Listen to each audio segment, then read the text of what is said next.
An ancient dragon attempts an epic summoning ritual. He seeks a divine maiden of unmatched beauty and holy healing magic.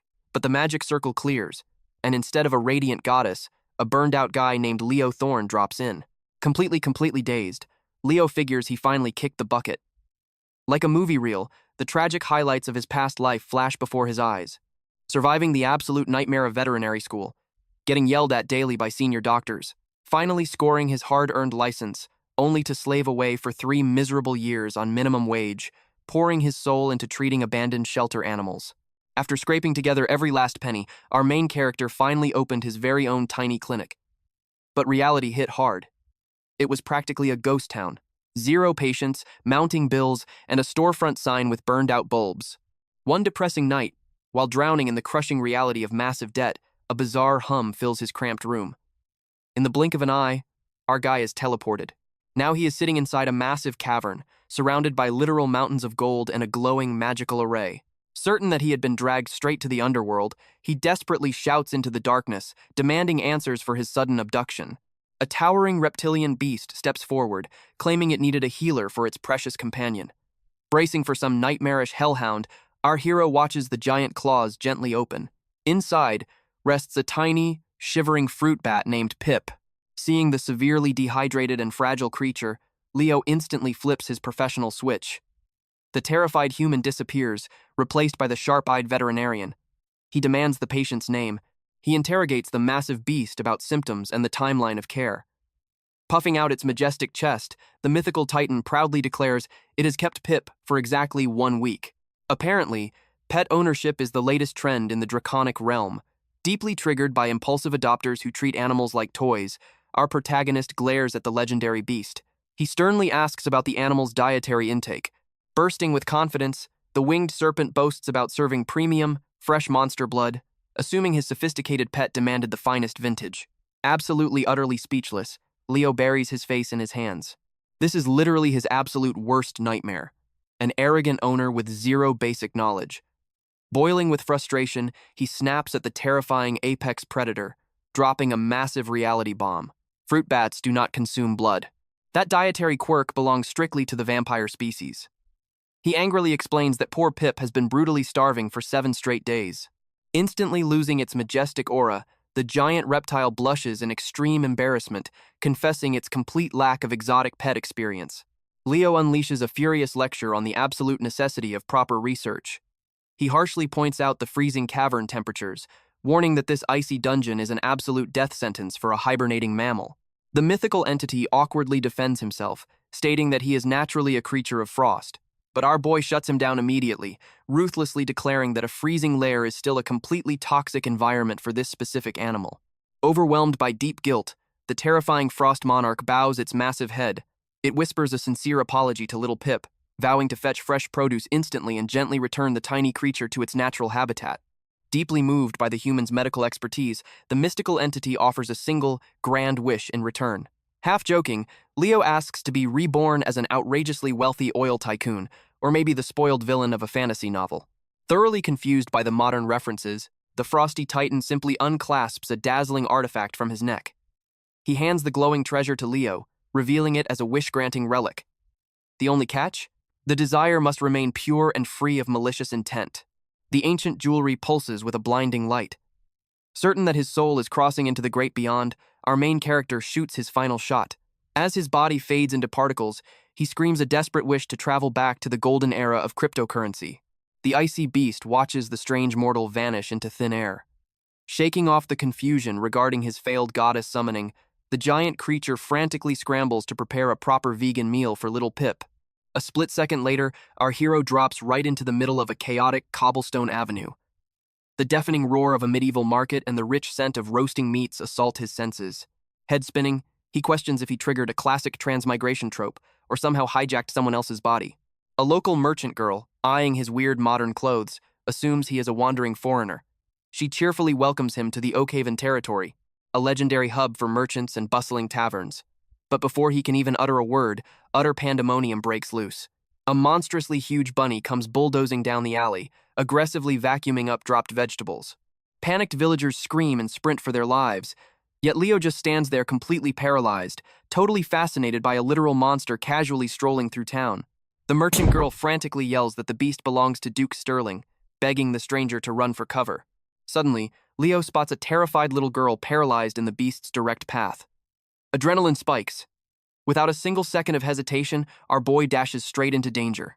He scoops the crying child into his arms, dodging the massive creature by a hair's breadth. The fluffy juggernaut pivots for another aggressive lunge, but in that desperate moment, the dragon's artifact erupts with radiant light. A magical tether of pure blue energy snaps tightly around the beast's neck. The entire marketplace gasps in absolute shock. Whispers of an undercover archmage ripple through the crowd. The fruit vendor, tightly hugging her rescued little sister, realizes this mysterious foreigner is no simple vagabond. Moments later, the almighty Duke Sterling storms onto the scene. Seeing his beloved companion locked in magical chains, his face twists in pure rage. Leo calmly states that the out-of-control animal nearly trampled a kid, but the arrogant noble violently rejects the accusation. His veteran patience completely exhausted, our hero ruthlessly bites back. He loudly declares that owners blinded by affection are the absolute bottom of the barrel. He chillingly reminds the noble that those massive jaws could easily shatter human bones. The merchant sisters exchange a look of absolute awe at his fearless scolding. Shifting his veteran gaze to the restrained giant, Leo expertly analyzes its drooping ears. The diagnosis clicks instantly. This is not a vicious monster. It is a horribly stressed, massively overfed domestic breed. Probing deeper into the animal's daily habits, the angry noble finally cracks. He quietly admits that his precious Beatrice has been aggressively tearing out her own coat. Leo delivers the harsh medical truth. That level of extreme anxiety is a ticking time bomb for sudden death. He strictly forbids dragging the sensitive creature through deafening, chaotic market squares. Desperate for guidance, the noble asks how to handle her physical activity. Our boy prescribes free roaming within a safe estate, severely warning against treating her like a spoiled toy. The harsh truth shatters the noble's pride.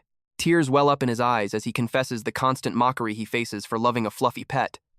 He realizes this fierce stranger possesses a divine understanding of animal souls. Swallowing his massive ego, Duke Sterling aggressively snaps his fingers for his attendant. He shoves a heavy velvet sack of currency into Leo's hands, practically begging the master healer to become Beatrice's personal physician. Whispering a tearful apology to his giant companion, the powerful lord retreats from the alleyway. Meanwhile, our protagonist grumbles under his breath about never setting foot in this insane town again. But before he can slip away, the entire street erupts into thunderous applause. The local villagers swarm him like a conquering hero. The grateful merchant girl practically bows, showering him with thanks and offering a lifetime discount on her wares. When our hero awkwardly rubs his neck and admits he is dead broke, she just smirks and points at the heavy velvet sack. Untying the strings, his jaw hits the floor. Solid gold. He instinctively bites down on a coin just to make sure he is not dreaming. The metallic taste of absolute wealth hits his tongue. A sly, hopeful grin spreads across our boy's face. Destiny had spoken. He could rebuild his dream right here in another dimension, and maybe even figure out a way to clear his earthly debts. Fast forward a bit. Leo stands before a line of eager job applicants, offering a polite yet slightly amused greeting. With a knowing smirk, he prays to the heavens that at least one of these fantasy locals has half a brain. He claps his hands to officially kick off the grueling selection process, dramatically declaring it a literal battle for survival. For a fleeting second, our protagonist's mind wanders back to the incredibly generous Duke Sterling, the VIP sponsor who practically threw prime real estate and endless funding at him to stay. Powered by that ridiculous noble backing, the grand opening of his otherworldly veterinary practice went off without a single hitch. It was an absolute success. The eccentric Duke even fully furnished the clinic space. Sure, it was hilariously overstocked with premium bunny merchandise, but our boy definitely was not complaining. After all, free real estate is free real estate. Having an elite noble as a massive backer proved to be an unbelievable fantasy cheat code. A tidal wave of patience quickly consumed his daily life. Yet amidst the chaos, a lingering thought haunted him. He was completely clueless about this magical continent, and more importantly, the legendary frost beast that hijacked his life. That scaly scam artist had sworn to grant him a return trip, only to dump him completely unsupervised in this wild, monster-filled dimension. Fueled by a burning desire to uncover the truth, our hero slapped a massive recruitment poster right on the clinic's front window. Hiring urgently. He just needs to find one decent local who can juggle chaotic magical creatures and handle the absolute madness of fantasy veterinary medicine. As the hiring process kicks off, Ronan straightens his posture, evaluating the bizarre lineup of hopefuls. The first in line, Alaric, wastes no time bragging about his aristocratic bloodline, demanding father, and soft-spoken mother. Our main character tunes in for a second, but the guy's inflated ego quickly drains his social battery. Up next is Barnaby, who boasts about his family's deep roots in the beast trade. It actually sounds like a solid resume, right up until he drops the bomb that his family runs the local slaughterhouse. That is a hard pass from Ronan, who instantly vetoes him.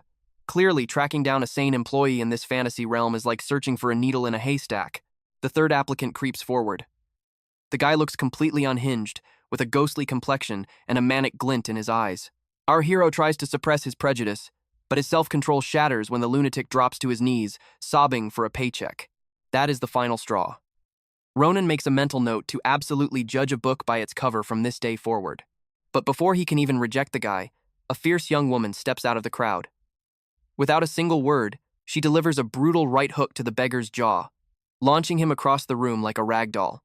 Dusting off her hands, she introduces herself as Alara, a wandering beast tamer skilled in first aid. Her absolute confidence and ruthless efficiency hit the mark, and Ronan instantly offers her the job. Fast forward to the following afternoon, our protagonist kicks back inside the Mystic Paws sanctuary, soaking up the golden rays filtering through the glass. The clock strikes noon, and his new bouncer/assistant is nowhere to be seen. Regret starts creeping in, as he wonders if he should draft another help-wanted sign, but then a sudden knock interrupts his thoughts. Expecting to scold his tardy employee, he swings the door wide open, only to lock eyes with a total stranger. Fast forward a few minutes, and the quirky guest is chilling with a cup of tea, while Ronan forces a perfect customer service smile. Beneath that calm facade, however, our hero is throwing a mental parade. This is his very first paying client, the golden ticket to finally crushing his massive mountain of debt.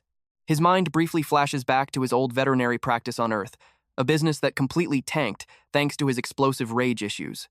He can still picture the exact moment he lost his mind at an owner who refused to maintain their hound's dental hygiene, screaming so loudly that his reputation as a psycho vet was cemented forever. Not this time, though. Ronan swears to keep his cool, flash his pearly whites, and smoothly separate this client from his cash. Snapping back to reality, he politely inquires about the mysterious pet. The oddball flashes a goofy grin and pats his pocket, pulling out a tiny reptile he calls Ignis.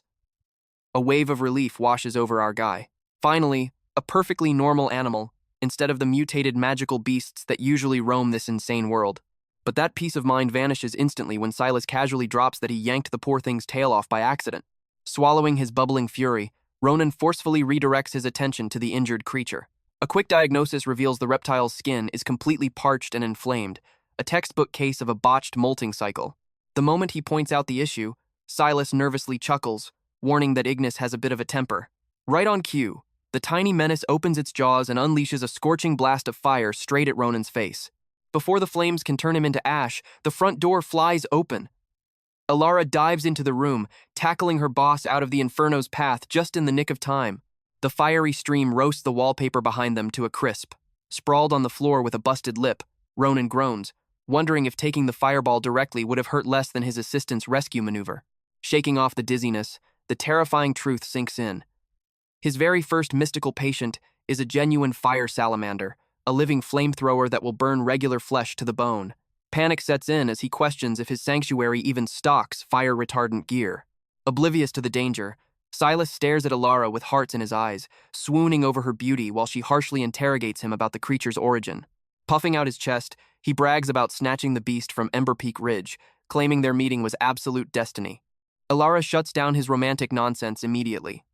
She explains that hoarding a wild salamander is a massive felony, thanks to aggressive poaching.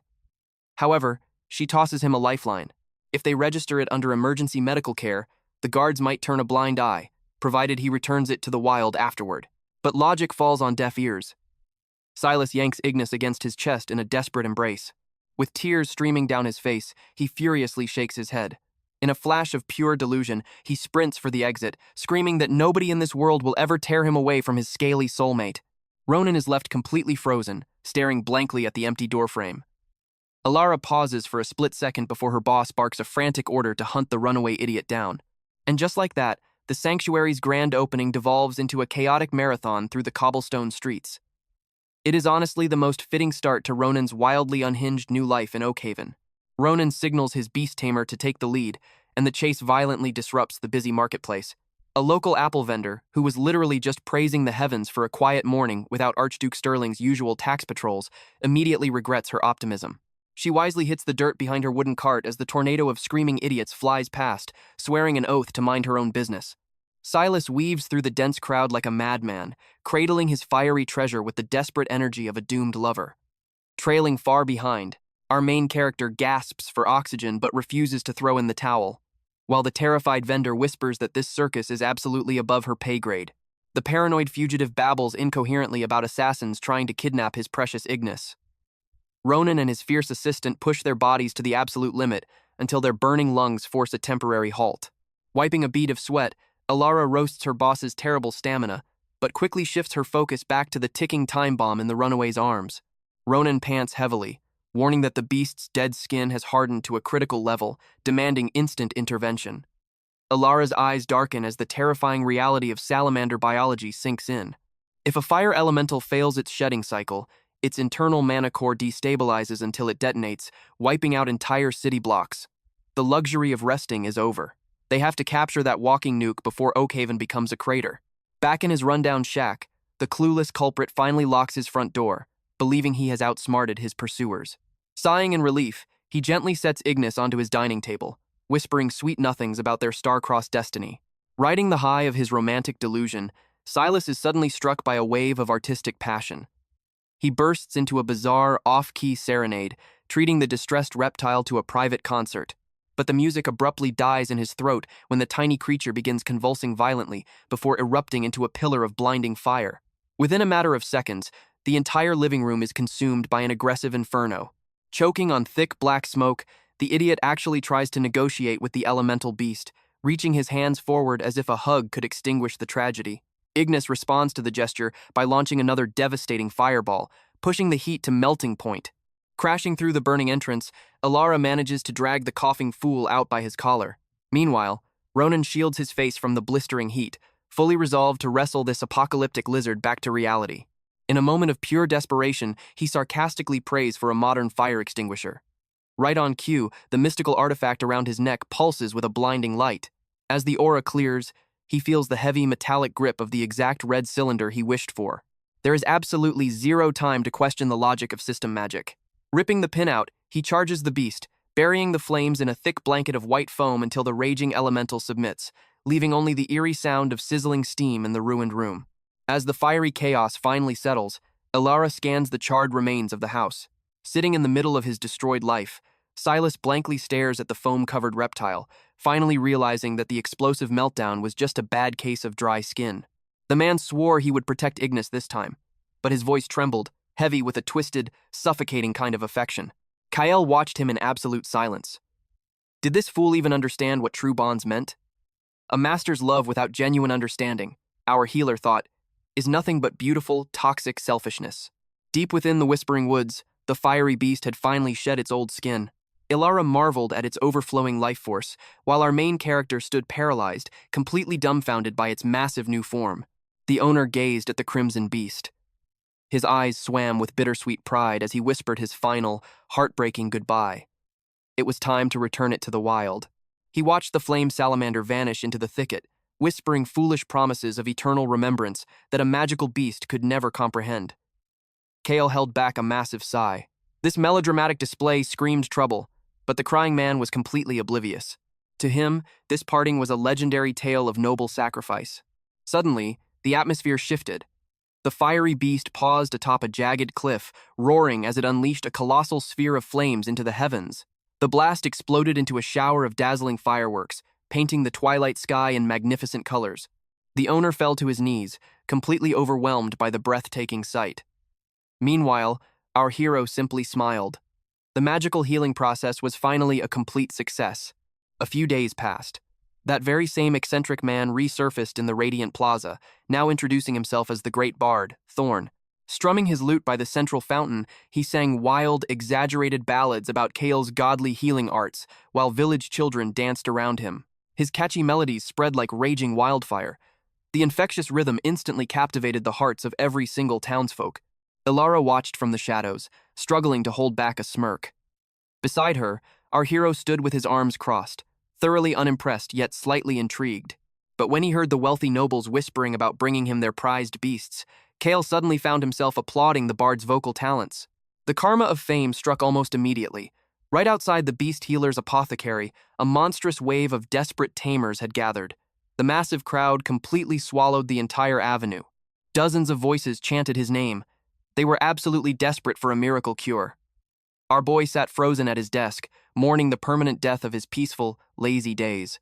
Glaring at the endless sea of customers, Ilara grumbled about turning in her resignation letter. Amidst the deafening chaos, Kale finally accepted his new reality. Their tiny, run-down sanctuary had accidentally transformed into the absolute busiest hotspot in the entire capital. Fast forward to an ordinary dawn. The morning sparrows sang outside the clinic, while a terrifyingly long line of beast owners had already barricaded the front door. Kyle wrapped up another intense diagnostic aura scan, signaling the end of the session. He firmly instructed the owner to return for a follow-up. Standing nearby, Ilara coldly remarked that his life force was draining fast. At this grueling pace, he would be a corpse by next week. Better squeeze out every last gold coin while he still breathed. Ignoring her dark humor, our hero summoned the next struggling spirit beast. 2 exhausting months had passed since their grand opening, and business was absolutely exploding.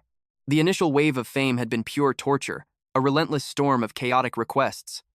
But the moment Kale saw his vault overflowing with gold coins, his exhaustion miraculously vanished into thin air. Just then, a timid face peeked through the doorframes, asking if the healer was still accepting patients. Ilara instantly declared they were closed, but Kale's soft heart forced him to wave the desperate soul inside.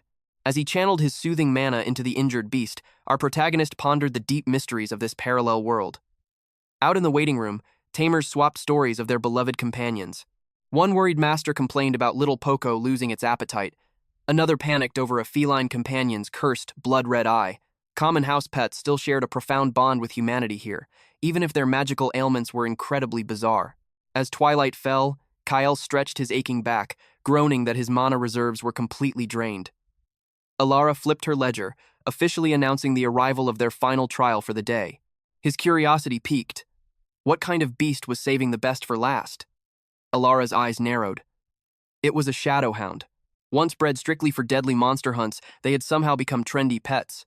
But their bloodlust meant they were extremely vicious to anyone except their bound master.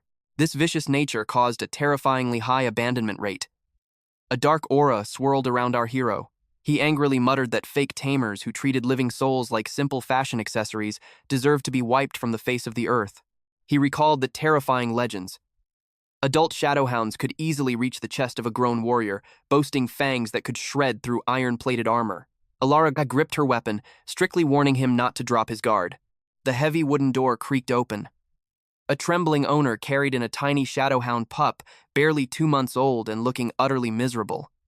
The nervous master explained it had been mysteriously limping.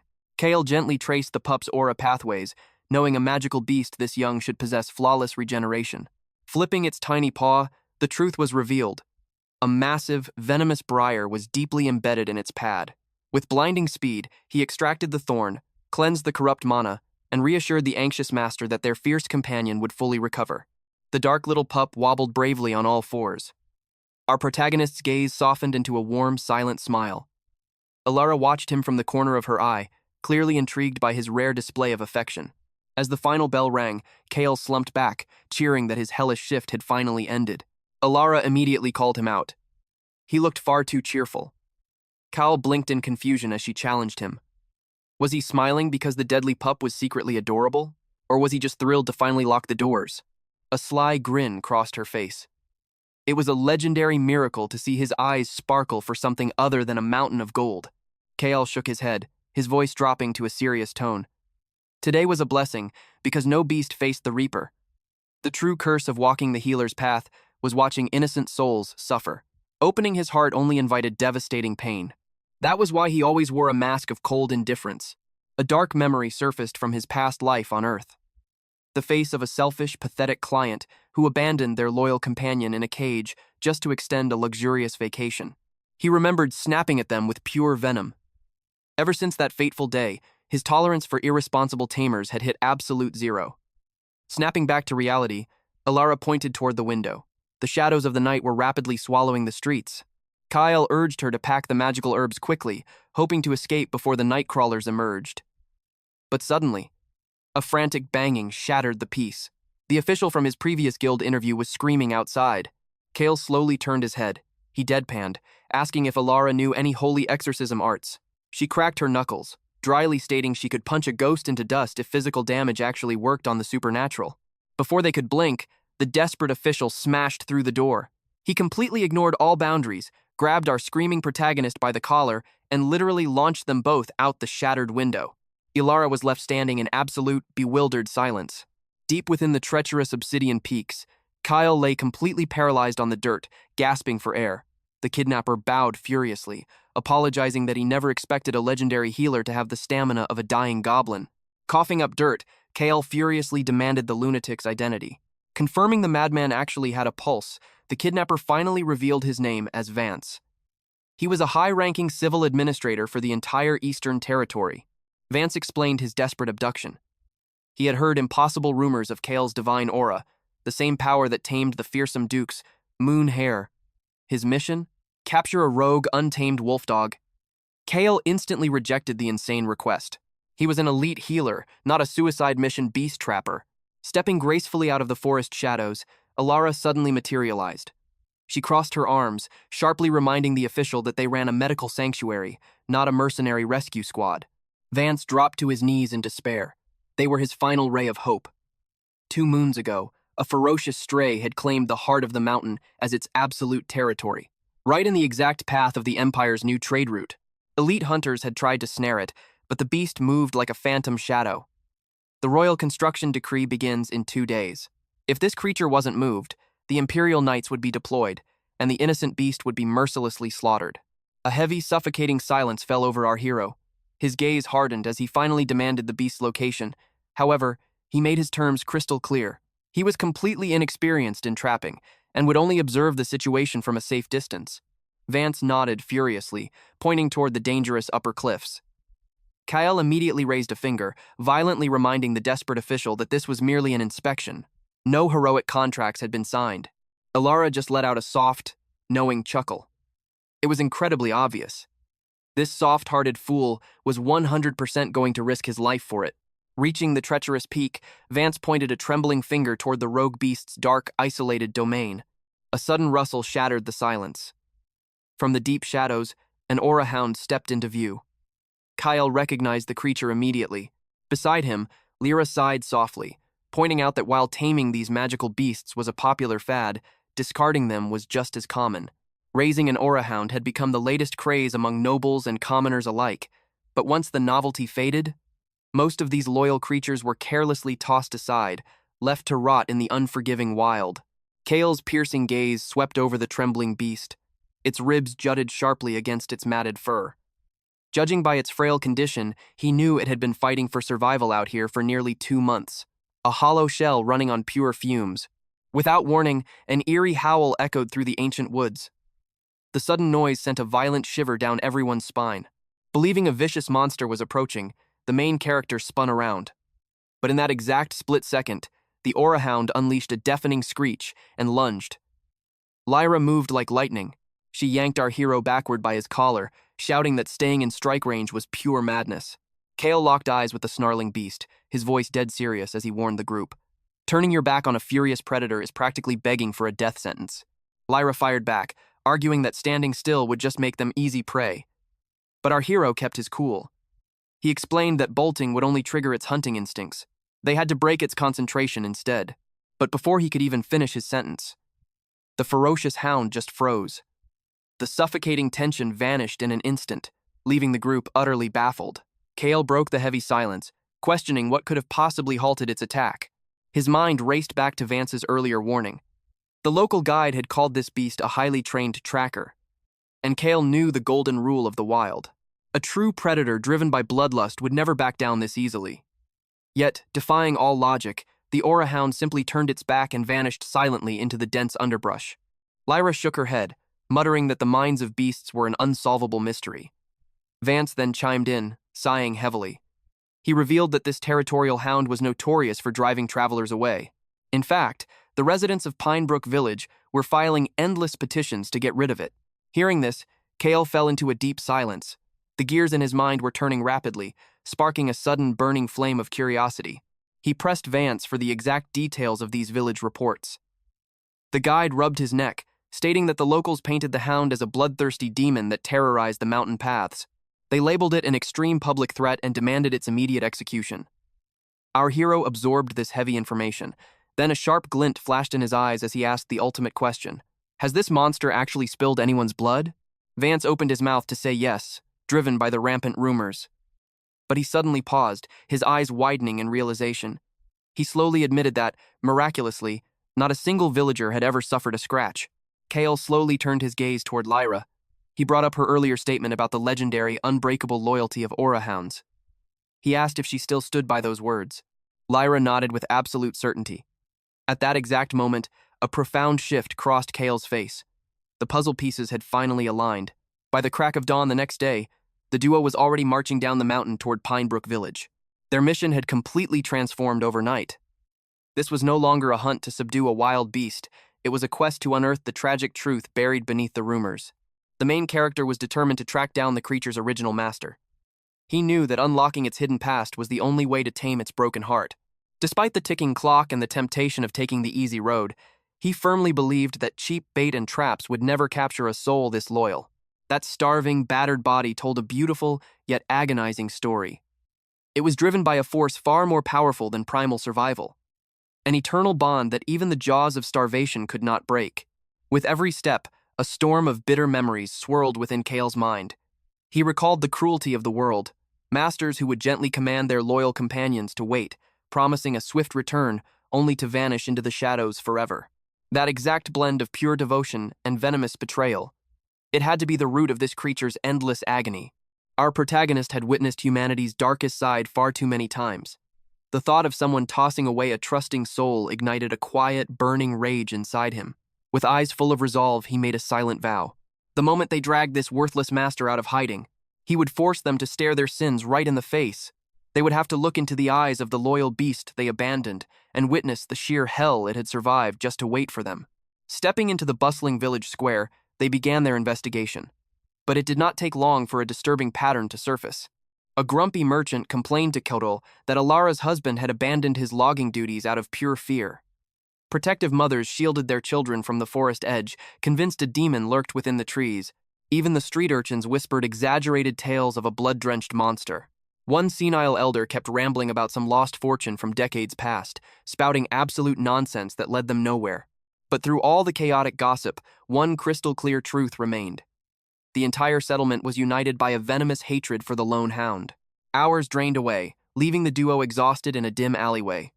Sick of the endless fear-mongering rumors, Kyle's intuition flared up. What if the original master was never a resident of this cursed village to begin with? Lyra nodded in agreement, leaning against the cold stone wall. She pointed out that every single person they interrogated carried the exact same blazing animosity toward the beast. Just then, a mysterious figure with flowing raven hair stepped out of the shadows. She had been eavesdropping on their desperate search. Her face was painted with deep sorrow as she whispered the truth. The man they were hunting for was named Tobias. Without another word, she beckoned them to follow her lead, guiding the duo away from the hostile crowds and toward Tobias's hidden estate. Kyle observed their surroundings as the path grew increasingly isolated. The cabin was practically swallowed by the ancient forest. Their guide explained that Tobias was a solitary outcast, deliberately shunning the village life, which was why his name was virtually unknown. As they approached the decaying wooden cabin, her footsteps slowed. She halted before a crumbling stone marker resting near the porch. With a heavy sigh, the devastating truth finally spilled from her lips. Tobias had been crushed in a massive rock slide exactly 2 months ago. He died with no bloodline to mourn him, leaving her to bury him with her own 2 hands. Her voice cracked as she defended his honor. Tobias never threw his precious companion away. He simply lost his life before he could fulfill his promise to return. Tears pooled in the woman's eyes as she confessed her own failure. She had desperately tried to drag the grieving beast away from the mountain, but it refused to budge. Falling to her knees, she pleaded with our heroes to save the broken creature. The loyal soul known as Coda. Her heart-wrenching words struck Kale like a physical blow. A suffocating wave of guilt crashed over him. He had completely misread the tragedy unfolding on this mountain, blinded by his own assumptions. Our hero closed his eyes, offering a silent, deeply respectful prayer for Tobias's resting soul. Swallowing his bitter regret, his aura flared with newfound determination. He swore on his life that Kota would be saved, even if he had to defy the heavens to do it. Meanwhile, deep within the treacherous woods, Vance narrowed his eyes at the heavily armed extermination squad that had suddenly appeared. He scoffed, mentioning they were not due until dawn. Clearly, their previous slaughter had wrapped up ahead of schedule. The guide tried to buy some precious time, strongly suggesting they delay the execution of Kota until the morning light. But the ruthless commander immediately shot the idea down with a cold glare. Drawing his blade, the lead officer sneered that mercy was a waste of time. This nuisance needed to be wiped out right here, right now. With the entire settlement baying for the beast's blood, absolutely no one would shed a tear if the hunt concluded a full day early. Cutting back to the dusty cabin, Kale kicked the door open. The overpowering aroma of dried roots and medicinal leaves immediately assaulted his senses. It was the unmistakable signature of a master apothecary. Lyra scanned the room with sharp, analytical eyes. She declared they needed an anchor, something soaked in the late master's scent. She quickly pointed out a frayed cloak draped over a wooden chair, but Kale's gaze was already glued to a tarnished portrait resting on the mantel. The image showed Tobias and Kota, their smiles radiating pure joy. He clenched his fists, wondering what cruel twist of fate had dragged such a gentle soul to a violent end. Suddenly, Lyra gasped, her finger darting toward a faded parchment pinned to the wall. It was a detailed sketch of the legendary blood lotus root. Her eyes widened as she pieced it together. Tobias had marched into that deadly mountain range specifically to hunt down this mythical cure. Kale remembered seeing a shrieking root in some old fantasy flick. Lyra quickly clarified the myth. It was indeed the legendary screaming flora. An incredibly rare specimen, almost impossible to harvest alive. The memory of that chilling shriek from the whispering woods sent shivers down their spines. Despite the deadly risks, a wild, shrieking root was priceless. It was the ultimate treasure for any master herbalist. Far away, Rusty sat silently by the howling grotto. His soulful eyes watched the rolling clouds, haunted by memories of his beloved master. It had been a torrential downpour when he and Arthur first sought refuge in that dark cavern. Arthur had chuckled at the sudden storm. He wiped the rain from his face, wondering out loud if they should just ride out the tempest right there. Striking a match, Arthur sparked a warm campfire. He draped a thick wool blanket over Rusty, gently scolding his furry friend to stay warm. The loyal hound snuggled close. Exhaustion painted Arthur's face, yet a grateful smile proved they were lucky to be safe. Scanning the cavern walls, Arthur's eyes caught an odd sprout clinging to the stone. The distinct shape of the glowing leaves gave it away. It was an authentic, shrieking root. Pure astonishment washed over him. He muttered that these legends only existed in ancient tomes. Thrilled by the discovery, he decided to sprint back for his harvesting tools. He ordered Rusty to stay put, promising he would return in a flash. Rusty let out a soft, anxious whimper. But Arthur merely patted his head, assuring his companion that home was just a stone's throw away. Flashing a bright grin, he vanished into the pouring rain. Then, catastrophe struck. A devastating avalanche of massive boulders tore down the mountain. Arthur was crushed in a heartbeat. The days turned into weeks. The campfire turned to cold ash, but the fiercely loyal hound never moved an inch. A week drifted by. A group of passing hikers wandered near the grotto. One traveler pointed out the solitary hound, realizing the poor beast had been stranded for days. Assuming it was just a heartlessly dumped pet, they reached out with some beef jerky. But the moment they stepped too close, Rusty unleashed a terrifying snarl. He scrambled backward in sheer terror, aggressively warding off the strangers. Spooked by the feral display, the hikers quickly retreated.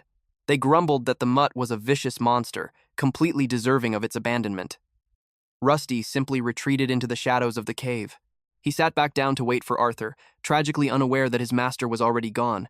Back in the present, as the tragic memory fades, armed rangers close in on the grieving hound. One guard mutters that there is no need to rush. The sun is setting, and they need to fall back to the Pine Ridge outpost before dark. Towering over Rusty, they load up heavy-duty tranquilizer darts. That dosage could knock out an awakened beastmaster. Mr. Vance frantically begs them to hold their fire for just one more hour. He desperately explains he hired a specialist to bring the dog down safely. The kind-hearted Mr. Vance swears up and down, "This hound has never harmed a single soul. He is just a broken animal chained by a tragic past." The lead ranger glares with ice-cold eyes. He barks that he does not care about some canine sob story. Their only mission is civilian safety, and a wild beast is a wild beast. He lifts his rifle. The crosshairs lock onto the heavily panting hound. His finger tightens on the trigger. But suddenly, Kale and Lyra burst onto the scene, forcefully knocking the barrel aside. Lyra fiercely declares they are here for a rescue mission, not an execution. In that very second, a miracle unfolds in Rusty's teary eyes. A shimmering illusion of Arthur materializes in the clearing. The phantom smiles with ultimate warmth. He whispers that he finally came back, praising his good boy for waiting so incredibly long. Overwhelming joy shatters the hound's despair.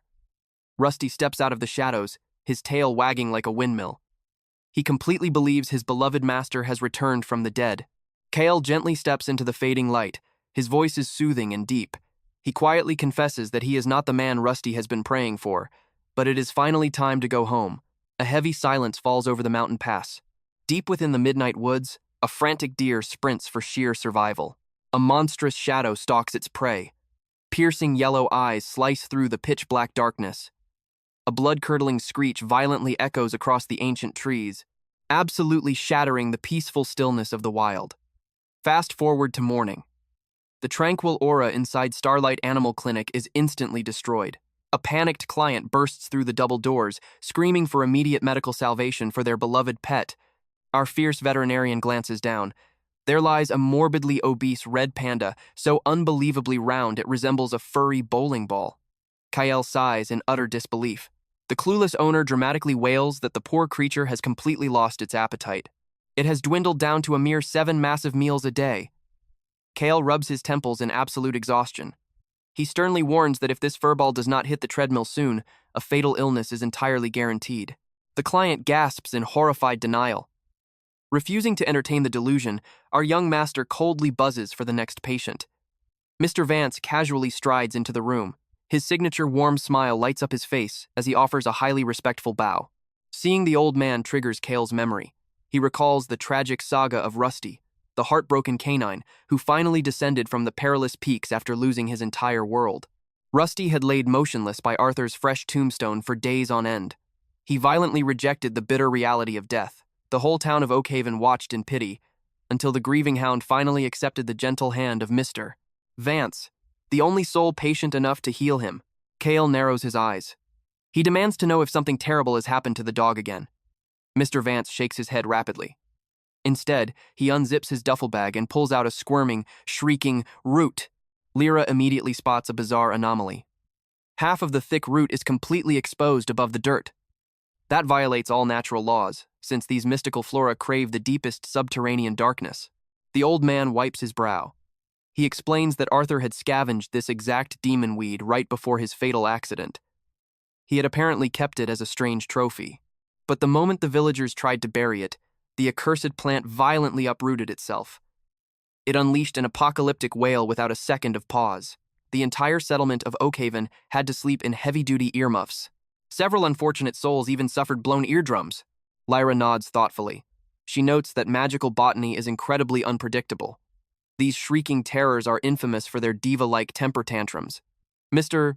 Vance practically drops to his knees, crying that the vile vegetable has become an unstoppable menace. He whispers that the only reason they aren't bleeding from their ears right now is because the monstrosity is taking a nap. But the second it opens its eyes, pure hell will break loose. He desperately begs Kale to adopt the nightmare. Our stubborn hero flatly rejects the offer. He crosses his arms, declaring his sanctuary is for living, breathing beasts. Anything that screeches like a banshee does not qualify as a pet. Mr. Vance sweats profusely. He argues this thing is neither flora nor fauna, but an absolute demon spawned from the abyss. Kale smirks coldly. He sarcastically suggests dropping it off at the holy sanctum for a proper exorcism. But before another sarcastic quip can leave his lips, the demonic root begins to violently twitch. Absolute terror consumes Mr. Vance. He shrieks that the beast is awakening. Throwing the pot onto the exam table, he and his friends sprint out of the clinic like their lives depend on it, vanishing before our hero can even blink. Annoyance flares in Kale's eyes as he curses at the slammed door. He grumbles under his breath. He has witnessed deadbeat owners dump plenty of weird critters in his career, but abandoning a potted weed is an absolute first. Lyra reacts with lightning speed. She slams a reinforced glass terrarium over the twitching root. She hastily reminds him that this demonic weed is actually a divine treasure.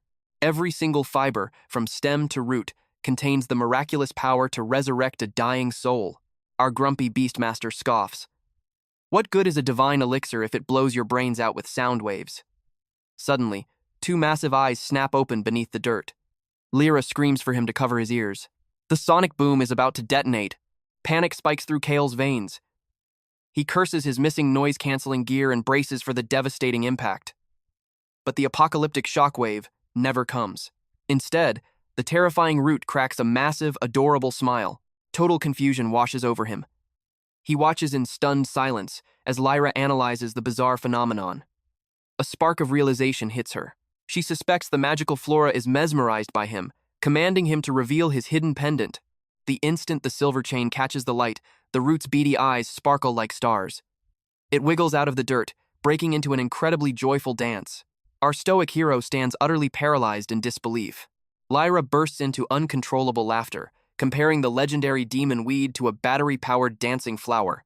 He violently shudders, muttering that such a cutesy comparison makes his skin crawl. But Lyra just flashes a triumphant grin. She officially decrees that this wiggling nightmare will be his new bedroom roommate. Despite his fierce objections, destiny forces him to lug the giggling plant upstairs. The peaceful night eventually claims the sanctuary, until a desperate echoing slam on the front door violently jolts our hero awake.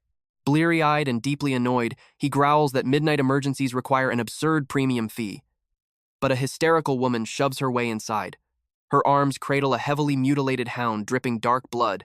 Kale's eyes widen at the savage claw marks. He curses under his breath. These demonic lacerations are way too deep for standard first aid. Alara points out that the Lumavine's foliage possesses incredible healing magic. Following his lead, she cautiously steps toward the sentient flora. The magical sprout glares at her with total distrust. Nervous, she insists Kalen should make the request directly. He mutters about how ridiculous it is to negotiate with a houseplant, but ultimately swallows his pride. The moment he politely asks for a cutting, the tiny sprout beams with joy, wiggling in a happy little dance. Completely bewildered, our hero applies the glowing leaf, instantly sealing the horrific wound and pulling the hound back from death's door. Tears of sheer relief pour down the owner's face. Meanwhile, our exhausted vet just stifles a yawn, reminds her to come back for a checkup, and desperately tries to return to his dreams. But exactly 30 minutes later, frantic pounding shatters his peaceful slumber. He throws open the door to find a desperate hunter, cradling a brutally torn-up fawn and crying out for a miracle. Deep, jagged lacerations cover the poor creature's trembling frame. Kalen's eyes narrow in dark realization. These weren't survival wounds. This was the work of someone hunting purely for twisted entertainment. He furiously curses whatever psychopath did this. The simple townsfolk just tilt their heads in confusion, wondering if a psychopath is some terrifying new species of demon. A timid young girl whispers the horrifying truth. The culprit is Lord Vance's prized hunting beast, allowed to shred innocent animals for sport. Kalen's shock instantly ignites into blazing fury. He screams at the absolute madness of this world's aristocracy. How could a society operate without basic animal rights? The frightened locals desperately shush him, warning that the Lord's authority is absolute. But our enraged doctor refuses to back down against the tyranny, preaching wildly about constitutional rights, equal justice, and modern democracy. Concepts completely alien to medieval peasants. Thankfully, Alara snaps him back to reality, forcing his attention back to the bleeding fawn. Fast forward 7 days, and absolute pandemonium breaks out at the clinic's doorstep. A massive, desperate mob forms, begging the miracle worker to heal their battered companions. Pushed far beyond his mental limits, Kalen absolutely snaps. He throws his hands into the air, screaming that enough is enough, and casually attempts to spark a full-blown peasant rebellion. Armed with righteous indignation, our protagonist marches the furious mob straight toward the Lord's estate. They chant for justice and demand an end to the beast's rampage. That is, until fully armored royal knights block their path. The commander demands to see the town's renowned healer. Sweating bullets about their terrifying information network, Kalen bravely steps up to take the fall. But instead of drawing their blades, the imposing knights bow deeply and escort him like royalty. The grand double doors swing open to reveal a shocking sight. A colossal crimson-jawed direwolf lies collapsed on the marble floors, completely drenched in its own blood. The previously arrogant Lord Vance is reduced to a weeping mess. He pleads with Kalen to save his precious companion, offering untold riches in exchange. Our doctor and Alara just stand there completely paralyzed, staring at the tyrant beast that had terrorized their entire district. For 7 straight days, relentless attacks ravage the region. Terrified villagers gather in hushed circles, swapping rumors about an unknown magical entity lurking within the sun-setting woods. Horrifying gossip takes over the streets. They say the tyrannical direwolf was actually slaughtered, replaced by an enormous, bloodthirsty behemoth that claims the shadows as its domain. The stories escalate from dead livestock to missing travelers. Panic grips the community by the throat. Convinced utter annihilation is approaching, many begin packing their wagons to abandon their ancestral homes forever. Yet loyalists argue that salvation is already here. Lord Vance has supposedly deployed a massive extermination squad. They speak in awe of gigantic steel traps hidden in the brush and elite mercenaries keeping watch through the darkest hours. The gullible citizens sing endless praises for their noble leader. They sleep soundly, blindly believing they are sheltered beneath his mighty protective wings. Kalen overhears this nonsense and scoffs internally. He knows the pathetic reality all too well. He had personally witnessed the nobleman sobbing hysterically, screaming at his guards to capture whatever hurt his precious direwolf, all while his staff frantically tried to cover up the embarrassing meltdown. To our modern-day doctor, this entire spectacle reeks of corrupt political spin and media cover-ups from his past life. Alara senses the heavy tension radiating from her mentor. Kalen pieces the puzzle together in his mind. Every mangled pet he treated came from the sunrise thicket bordering the town. But the direwolf was almost slaughtered deep inside the dreaded sun-setting woods. Yet, despite this glaring geographical contradiction, the Royal Extermination Squad remains completely fixated on the western perimeter. They are deliberately ignoring the actual danger zones. Even Alara smells something fishy. Nobody normal ever dares enter the western cursed territory anyway. Right in the middle of their conspiracy theory, the master glassblower waves them down. He proudly announces that Kalen's bizarre custom commission, the medical syringes, are finally completed. The craftsmanship is breathtaking. Each vial is perfectly mouth-blown from tempered crystal, infused with rare lunaris dust to make them practically indestructible against extreme temperatures and magical pressure. Our hero traces the flawless glasswork in pure awe. To replicate modern medical gear purely by hand in a fantasy world is nothing short of miraculous. However, the exhausted artisan wipes his sweaty brow, firmly declaring he will never attempt such a maddening project ever again. Unwilling to accept a refusal, Kalen overpays him generously, violently cementing their new business partnership. Slowly but surely, the humble village clinic transforms into a hub of futuristic medical technology. Extensive remodeling turns the rustic shack into a sterile environment. Alara walks through the pristine corridors, marveling at the weirdly efficient layout. A proud smirk crosses our doctor's face. Now, this is a legitimate trauma center. Out of nowhere, a wandering merchant strolls in with an armful of exotic botany. He lays out specimens with mind-bending properties. Certain leaves could put a raging ogre to sleep with just one whiff. Other roots instantly soothe internal bleeding or suppress respiratory failure. One glowing moss even acts as a flawless natural disinfectant. Kalen analyzes the magical chemistry, his jaw practically hitting the floor at their overwhelming potency. There are even whispers that these mythical stems could cure terminal illnesses. He stares at the glowing leaves, realizing modern science back on Earth could never dream of competing with this. Just as Alara starts teasing his shell-shocked expression, a frantic teenager bursts through the doors. She screams for the doctor to run outside. The legendary beast has finally been captured. Deep in the woods, the heavy cavalry and Lord Vance encircle the completely obliterated steel cage. A terrifying, guttural growl shakes the very canopy above them. Drawing their broadswords, the vanguard slowly closes the net, boasting that the apex predator has nowhere left to run. Pushing his way to the front line, Kalen braces himself for a nightmare. But the towering shadow dissipates, revealing absolutely nothing but a tiny, furious feral kitten hissing its lungs out. Pin-drop silence washes over the heavily armed platoon. The seasoned warriors freeze in utter confusion. They lower their weapons, pointing out that it is literally just a stray alley cat. But the furious nobleman refuses to back down, screaming that this tiny furball is the demonic entity that almost slaughtered his prized direwolf. He wildly points at its tiny little fangs and baby claws, claiming it radiates pure dark magic. Kalen's heart drops as he realizes the mercenaries actually believe the maniac, tossing a heavy iron mesh over the squirming kitten. The little feline shrieks in terror, struggling against the heavy chains, while the lord cackles with twisted delight. He commands his men to build a pyre. Kalen desperately tries to intervene, but the corrupt noble demands a live, public burning to make a statement. Staring into the kitten's panicked eyes, a dark memory flashes through our hero's mind. Back in his previous life, A sobbing Good Samaritan once rushed a mutilated stray into his emergency room. The man explained he had simply been feeding the stray in an alley until some sadistic neighbor decided to use it for target practice. Kalen had sworn right then and there that anyone who tortures the defenseless is the true monster. His hatred for animal cruelty ran deeper than his very soul. Snapping back to reality, the chaotic kitten manages to shred right through the iron mesh. The fully armored knights shriek like cowards, scrambling over each other to contain it. In that split second of chaos, a genius plan sparks in our doctor's mind. He forcefully orders everyone to hold their breath and cover their faces instantly. With theatrical terror, he points a trembling finger straight at the kitten's tiny forehead. Right between its ears, a faint scar perfectly shaped like the letter M is clearly visible. With maximum dramatic flair, he announces it bears the cursed sigil of the apocalypse. He screams that it is the dreaded seal of Malthus, the ancient overlord of global pestilence. Kalen declares this tiny kitten isn't just a monster. It is the living, breathing incarnation of the Black Death itself. Kalen spun a masterful tale. He declared the corruption began with ordinary sewer rats. It then transferred to this very feline, after it consumed the tainted rodents and absorbed their sinister aura.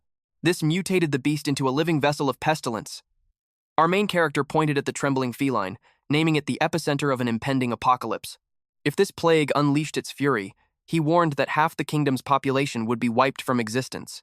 The furious mob, bloodthirsty and ready to execute the creature, froze in sheer disbelief. The armored guards simply sneered at his bold declaration.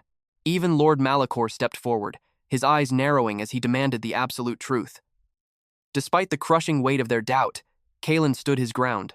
His mind flashed back to his past life, remembering a modern world brought to its knees by a global pandemic, an era swallowed by quarantine masks, panic, and total despair. He doubled down on his bluff, insisting the small beast was indeed brimming with demonic energy. However, it was still young enough to be contained.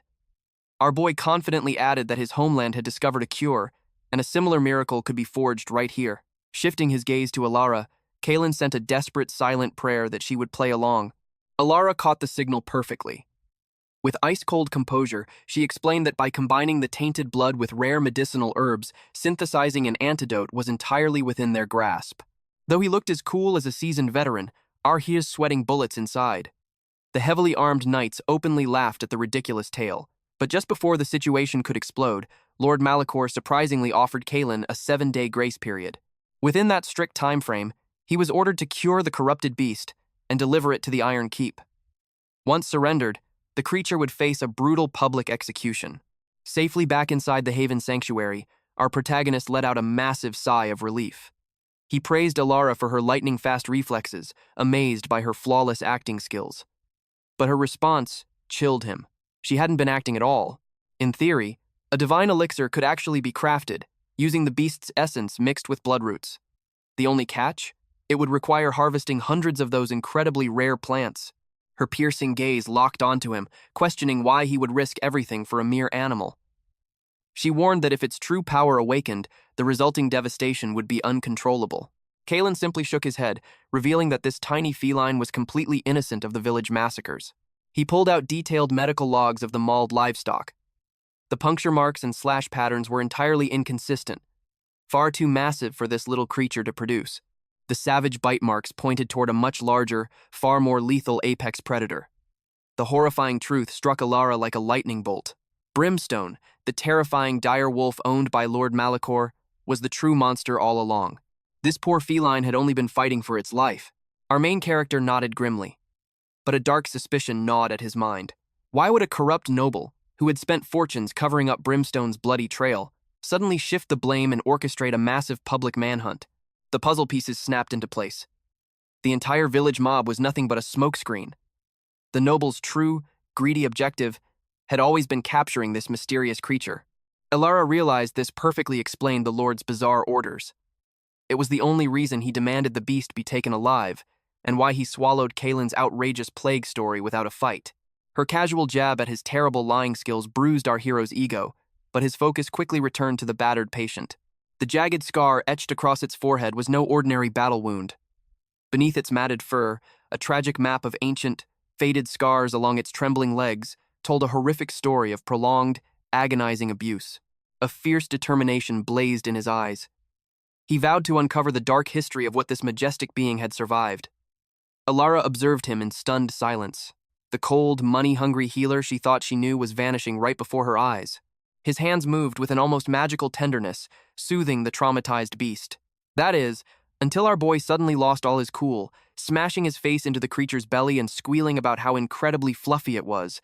The majestic illusion shattered instantly. Alara deadpanned, realizing Kalen wasn't some hidden mastermind, he was just a hopeless fluff addict. Meanwhile, the sentient bloodroot plant in the corner practically vibrated with furious jealousy. As dawn broke the next day, bone-chilling wails echoed from the courtyard of the Haven sanctuary. A massive crowd of villagers had formed, their faces pale as they whispered tales of terror and absolute awe. Wild rumors had already infected the town like wildfire. The streets buzzed with claims that our hero was locked in mortal combat with a shadow fiend, purging the very essence of the apocalypse. In a matter of hours, his reputation leveled up from simple healer to an otherworldly, legendary sorcerer. The breathless mob chanted his name like a prayer, worshipping Kalen as the divine sage of their era. Completely oblivious to his new god-tier status outside, our protagonist was currently taking a brutal paw to the face while just trying to serve breakfast. The little terror's vicious attitude was starting to test his patience. But as he wiped away the scratch, a strange anomaly caught his eye. The beast had physically shrunk. Alara crossed her arms, noting that both its mass and vital signs had been plummeting over the past 3 days. She theorized its dark aura was bleeding out into the atmosphere. Kalen rolled his eyes. The diagnosis was much simpler. It was just incredibly hangry. Intense starvation was feeding its explosive rage, draining its stamina, and triggering a catastrophic cycle of endless hunger. Desperate, our hero mentally prayed for a pack of Choco Drops, a legendary sweet treat from his past life. Instantly, a blinding agony erupted in his chest. The ancient dragon relic resting against his collarbone blazed with magical fire. A surge of radiant mana poured from the gem, materializing perfectly into the exact chocolate-flavored jelly he had envisioned. The sweet projectile launched directly into the hostile feline's jaws. Immediately, the beast melted into a puddle of happy chewing.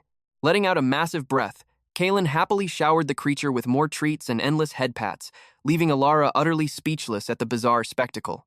But as the creature devoured the sweets, the jagged scar across its brow began to emit a holy, pulsating light. Alara's blood ran cold. In that single, breathtaking second, every piece of the puzzle violently snapped into place. This wasn't some mutated alley stray. It was an Aurelian, the star-horned lion, an apex mythical entity that ruled the earth during the chaotic golden age when dragons went extinct and raw mana flooded the continents. Worshipped as living deities, a single glow from their majestic horns could summon oceans in a wasteland and shatter the deepest abyss with blinding holy light. Their very hearts were infinite engines of pure magical energy. That singular horn acted as a divine conduit to unleash their supreme power onto the world. Anyone foolish enough to lay a finger on their sacred fur was immediately erased from existence. Following the catastrophic Great Mana Famine, their glorious empire crumbled. The surviving legends were forced to seal their godlike forms, masquerading as pathetic, fragile pets just to avoid extinction. But make no mistake, their supreme arrogance and royal bloodline never faded. No mortal soul could ever dream of dominating them. The ancient texts spoke of only one absolute exception. They would only bow to a host possessing the legendary spirit of restoration. Back in reality at the sanctuary, the fearsome mythical god finally used the litter box. Kalen cheered like a proud father, rewarding the deadly entity with more sugary Choco Drops. Alara simply rubbed her temples, seriously doubting if bribing an apocalyptic beast with junk food was a solid survival strategy. As midnight cloaked Lord Malicor's lavish estate, a shadow operative delivered a highly classified report. The terrifying beast was eating out of the healer's palm, and the doctor was casually carrying the walking disaster around like a newborn baby. The corrupt lord slouched in his velvet throne, eyes narrowed in deep skepticism. Around him, his elite vanguard knelt in the dim candlelight, their armor trembling as they spoke in hushed, terrified voices. They shared grim campfire legends of the demon's lion and the apocalyptic plague. They warned their master that this target was a walking nightmare. In all of recorded history, not a single soul had successfully dominated an Aurelian, not even a crippled one. If pushed beyond their absolute limits, the suppressed energy core inside them turns utterly toxic. They transform into walking, ticking magical nukes. Should it detonate, the fallout would erase their entire kingdom from the map. A cold sweat broke across Lord Malicor's forehead.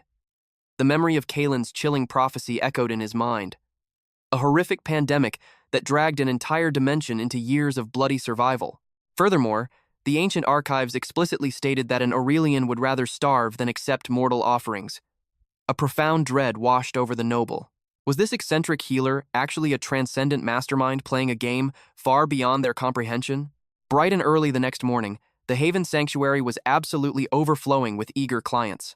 Toby, the newly hired frontline assistant, confidently shouted over the noise, directing the endless wave of patients into the examination chambers.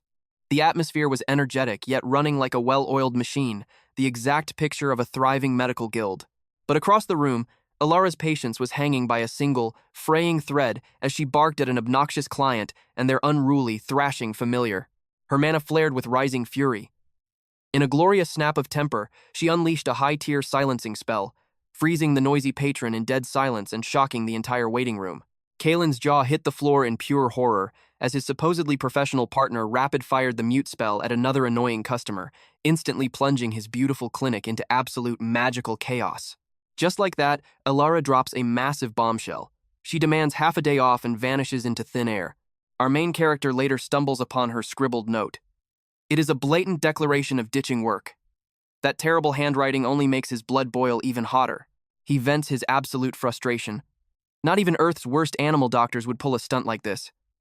Drowning in patience, he frantically calls up Mila, a local acquaintance, to save the day. But wait, she is an absolute lifesaver. Mila handles the chaotic customers, easily carries heavy medical crates, and keeps the peace with a bright, sunny smile. Her flawless performance leaves our hero totally speechless.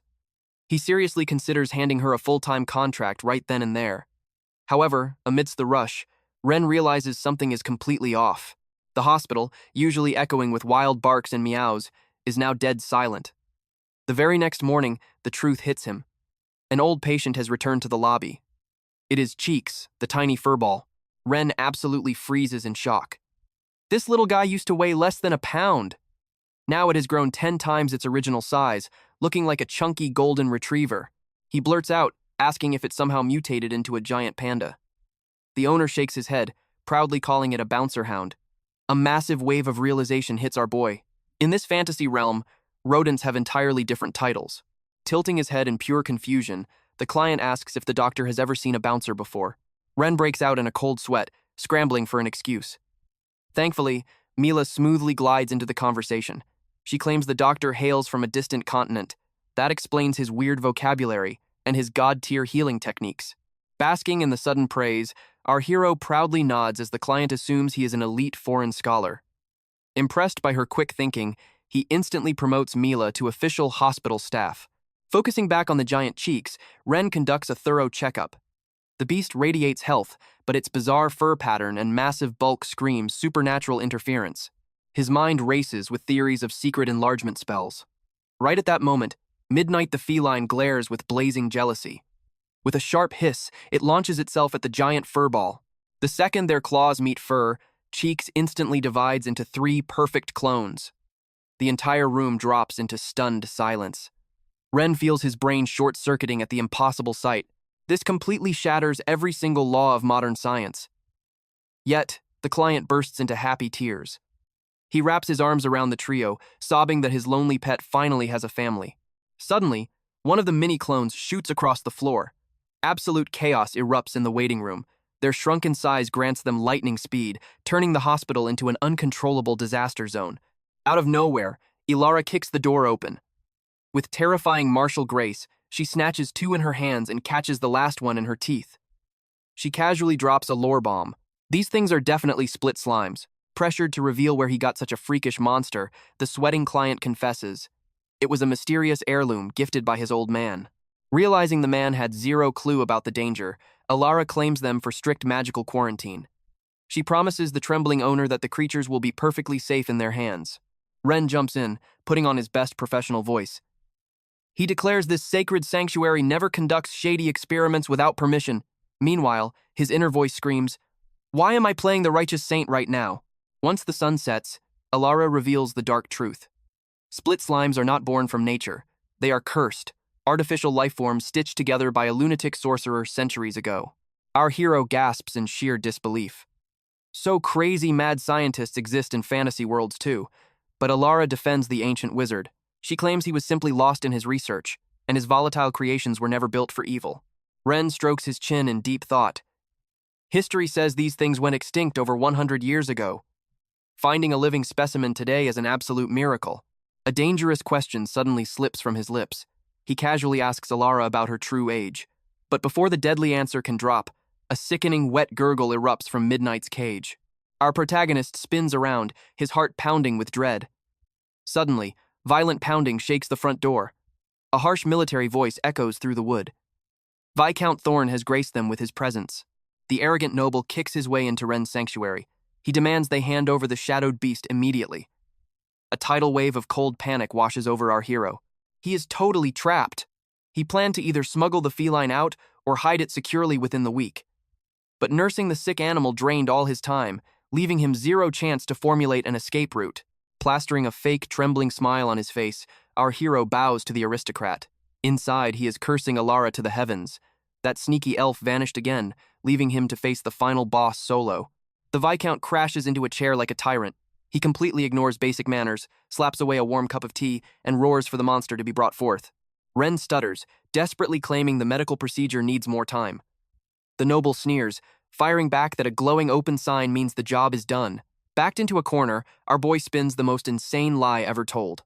He loudly declares a tragic magical accident occurred during the purification ritual. A mysterious soulbind etched itself between him and the feline.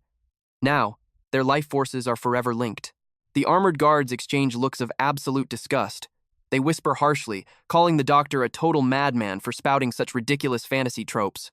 Seeing his bluff falling apart, our protagonist goes on the absolute offensive. He demands to know why Thorn has another dark feline secretly chained in his underground prison. Boom! The accusation strikes a nerve. The smug noble visibly flinches. Ren pushes his advantage to the absolute limit. He loudly accuses the corrupt lord of plotting to execute a decoy animal just to save face. Thorn's face twists with ugly defensive rage. He spits out a vicious denial. He shifts the blame entirely, roaring that the Bloody Town massacres were caused by Ren's own medical incompetence, not by the cursed shadow beast. But our hero delivers a lethal verbal strike. He exposes the true mastermind behind the slaughter. It was the noble's own pet dire wolf. He slams down a medical chart. The fatal wounds perfectly match the wolf's savage fangs. A brutish guard snatches the precious evidence. With a cruel laugh, he shreds it into snow. Our protagonist violently grinds his teeth. If only this primitive dimension had cloud storage backups. Without warning, a heavily armored thug shoves Ren into the wall. He stomps aggressively toward Midnight's enclosure. The fierce animal unleashes a demonic hiss, slashing its claws at the invader. Ren's brain goes into overdrive. Summoning his titanium transport cage would expose his otherworldly powers. But drawing a blade against nobility would instantly trigger a bloody massacre. His fingers desperately grip the glowing artifact on his chest. Should he activate its forbidden magic, it is a point of absolutely no return. But just before he shatters the seal, the clinic doors explode open. An elite squad of high elves swarms the room. Leading the charge is Alara, flanked by an imposing man with flowing silver hair. The stranger's voice echoes like absolute thunder, commanding every single soul to freeze in their tracks. Thorn's face completely drains of color. He recognizes the golden leaf crest. The glowing runic circle on the man's forehead is unmistakable. It is Silas, the legendary supreme commander of the Northern Inquisition and the grand protector of the astral trees chosen. The arrogant Viscount stutters like a terrified child. Trying to mask his trembling hands, he forces out a pathetic, sarcastic joke. What is such a holy knight doing in this filthy, low-class hospital? Ren glares daggers at the insult, but smartly bites his tongue. Commander Silas completely ignores the noble's pathetic jab. He declares his squad is here to secure an endangered heaven-tier magical beast. Our hero stares with his jaw on the floor. The majestic elf looks straight out of an epic blockbuster movie. Suddenly, all the puzzle pieces lock into place. This massive rescue operation is exactly why Alara went missing for days. When Lyra hands the transport cage over to Lord Silas, the truth finally hits him. Those subtly pointed ears give it away completely. She belongs to the elven race too. Lyra casually warns her commander. She claims the little furball is an absolute menace. But Silas simply begins chanting. A brilliant sphere of azure light wraps around Astra. The majestic creature floats upward like a feather. Silas closely inspects the brutal injury on its forehead. His eyes narrow. The wound perfectly mirrors a sliced world tree branch. It is the undeniable scar of an essence siphon, a forbidden tool designed to milk the life force from sacred entities. His usual tranquil aura erupts into terrifying fury. He locks eyes with Viscount Thorn. Did this pathetic noble sever the legendary horn of a star weaver? The aristocrat stammers a pathetic denial, before turning his tail and sprinting for his life. Our hero watches this unfold with absolute amazement. In this world, the authority of the elven race completely crushes human nobility. A thrill of excitement races down his spine. Silas coldly states that barely any mortal weapons could pierce a divine beast. The absolute truth will be dragged into the light. The elf lord turns to Leo with deep gratitude. He thanks him for sheltering the sacred creature. But just as they prepare to take the Star Weaver away, Astra's spiritual energy violently explodes. Crack! The tiny beast shatters the mystical barrier like glass. It launches itself straight into our protagonist's chest. It clings to him desperately, absolutely terrified of being separated. The high elves freeze like statues. A celestial being, willingly seeking the embrace of a mere mortal? Astra just buries its face against Leo's glowing pendant, shivering uncontrollably. Lord Silas zeroes in on that mysterious gemstone. Total shock washes over his elegant features. He whispers to his squad, "The ancient prophecies are actually real, and the fallout will be astronomical." Our main character suddenly feels incredibly awkward under their intense glares. It is the exact same predatory look that his college advisor gave him right before pushing a master's degree. Even the normally aloof Lyra is staring at him. Her eyes are practically burning with unspoken questions. After a suffocating silence, Silas decides to leave Astra in Leo's custody. Standard protocol demands dragging them both to the Grand Capital, but he trusts Lyra's judgment completely. She responds with a wildly unenthusiastic shrug. Our guy sweats nervously at her absolute lack of passion. How does she keep that legendary poker face during a literal crisis? With a wave of his hand, Silas weaves a new spell. A shimmering collar materializes around Astra's neck. This enchanted artifact radiates gentle guardian magic. It is designed to artificially replace the monstrous power lost with its horn. The little divine beast thrashes around. It is absolutely furious about its new accessory. One of the elite guards chimes in. The item has a built-in distress beacon. If the creature's life force drops, the elves will know instantly. Leo is completely blown away by this magical engineering. It is literally a fantasy rescue beacon. Then, Silas pulls out an intricate silver band. He offers it to our hero as a token of endless gratitude. It grants the total backing of the Aethelgard clan, and comes packed with high-tier defensive wards. Leo hesitates, his hand hovering mid-air. He is incredibly flattered, but seriously stressed about the insane political baggage attached to it. With a gentle smile, Lord Silas insists on sliding it onto his finger himself. Our deeply uncomfortable protagonist just stands there and takes it. The squad murmurs in absolute awe, claiming the artifact chose its rightful master. He stares down at the gleaming metal, wondering exactly what kind of chaotic destiny he just signed up for. Leo has been aggressively single for his entire life, and the very first ring he ever receives is from a devastatingly handsome elf dude. The faint magical pulse feels completely shady. Every instinct screams that this is a trap. He tries his hardest to gracefully reject it. He apologizes, claiming he just cannot accept such an extravagant treasure. Silas tilts his head in utter confusion. So, our hero explains that as a medical professional, clunky rings ruin his handiwork. The elf commander smoothly counters. Just consider it an invisible gauntlet of protection. Internally, Silas thinks this human is unbelievably clueless. But Leo stands his ground like a brick wall. He repeats that any physical jewelry will block him from saving lives. Silas decides to skip the argument. He whispers an ancient incantation. The silver band violently melts into pure starlight and sears itself into Leo's skin as a permanent runic tattoo. Honestly, it looks insanely cool. Silas instructs him to press the mark against his heart and declare the clan name. The moment Leo does, a high-definition magical hologram of the Elf Lord pops into the air. The commander explains, this is advanced telepathic linkage, a high-tier spell for instant visual and audio transmission. He then casually tells Leo to command the word, light. Our boy echoes the command, and a laser beam shoots right out of his fingertip. The elegant elves fail to hide their smirks. He is waving his hand around like a kid with a new toy, completely mesmerized. Silas assures him there are countless hidden features waiting to be unlocked. but the absolute core function is the unbreakable shield woven into his very soul. Leo bows his head in thanks, even though he is deeply weirded out by how this ancient magic acts exactly like modern smart tech. Lyra watches from the sidelines with a tiny, amused smirk. He fought so hard to reject the jewelry, but is completely obsessed with his new magical tattoo. Suddenly, Silas's gaze locks onto the strange pendant hanging from our hero's neck. Intense curiosity floods the commander's face. When Leo casually mentions a dragon gave it to him, the entire elven squad stops breathing. Dragons were supposedly wiped from existence a millennium ago. Leo nods, saying he heard the same history lesson. But he just happened to cure the sniffles of a dragon's pet companion. As payment, the legendary reptile tossed him the artifact and promised him a ticket home. Instead, a cosmic glitch dumped him in this parallel dimension. He realizes yet again, the locals here take magic way too seriously. Our clueless hero just asks if they know the cheat code to send him back to Earth.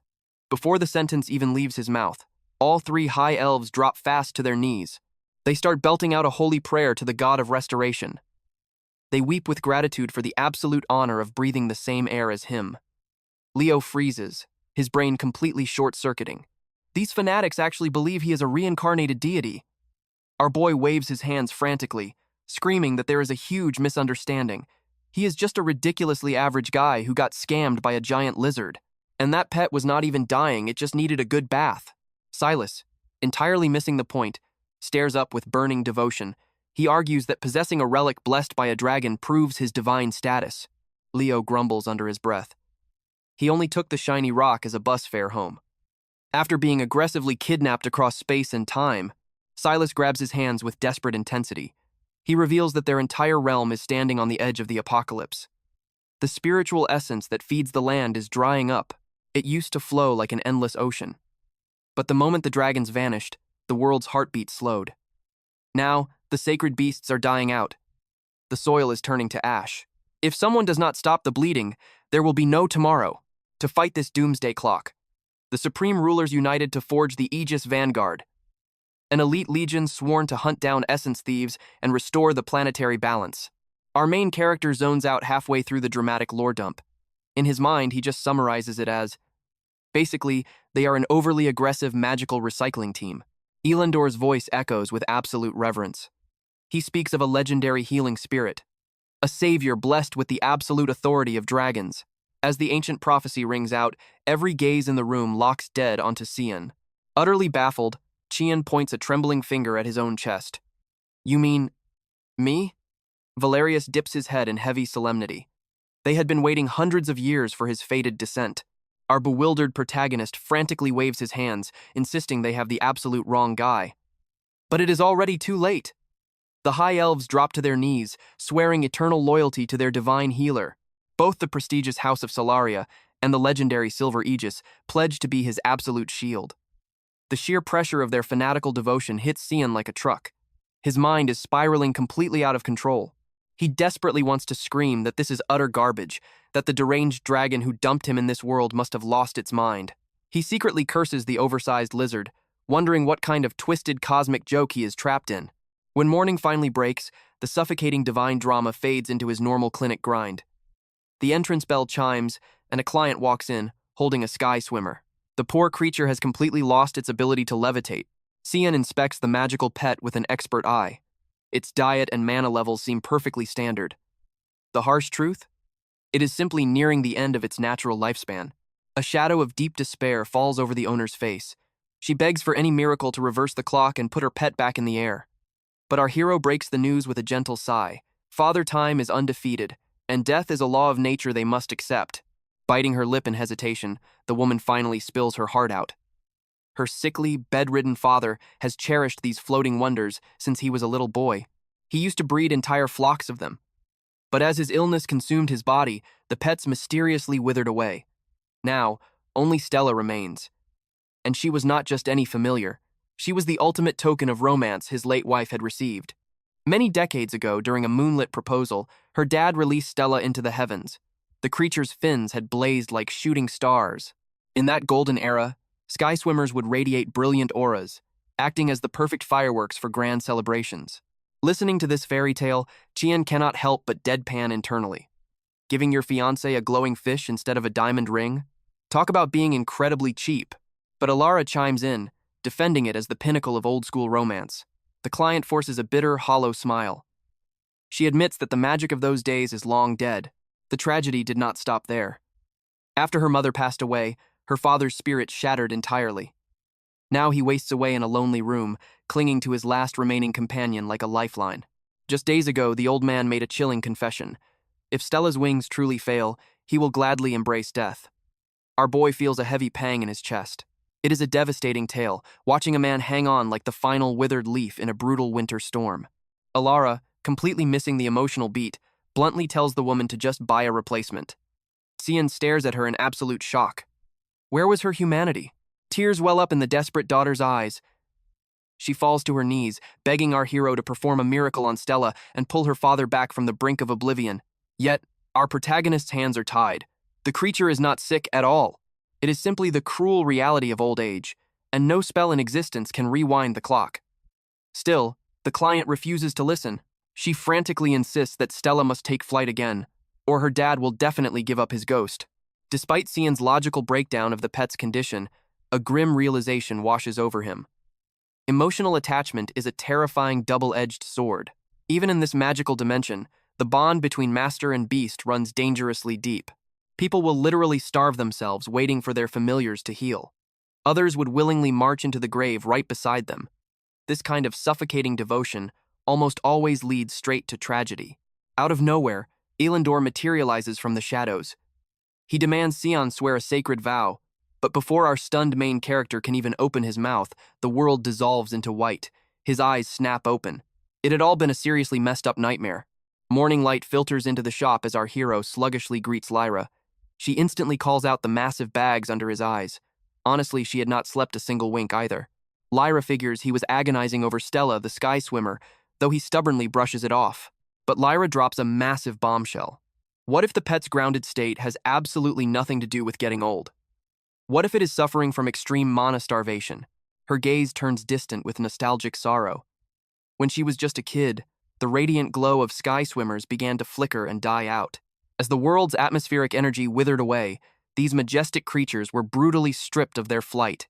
It clicks in Cian's brain like a puzzle piece snapping into place. This is exactly like toxic environmental pollution back on Earth. The magical ecosystem of this entire dimension is on the brink of total collapse. The fanatical words of those elves echo in his skull. Is he actually fated to be this dying world's savior? Alara steps into the room, her expression totally grim. She confirms that this devastating plague is claiming far more than just flying pets. Familiars everywhere are dropping like flies. Cases brushed off as sudden aging or mystery diseases are straight-up symptoms of a global mana drought. The most glaring evidence? Ignis, who used to be a terrifying apex lion. Our boy suddenly freezes. Luna had also been a mighty beast in her prime. Seeing her lazily purr as an adorable house cat right now, he cannot help but picture her terrifying, original, majestic form. Would she still bathe herself with that same goofy expression if she were a massive predator? But then, a sharp deduction pierces our protagonist's thoughts. He whips around, demanding Lyra tell him the exact disease that plagues sky swimmer breeders. She taps her chin, recalling a brutal condition that turns their bones to glass, making them shatter under the slightest pressure. Cian immediately pivots to Alara, interrogating her on the standard medical prescription. She lists off the ingredients. Marrow weed to fuse the fractures, crimson vine to numb the agonizing pain, and a blend of supporting herbs.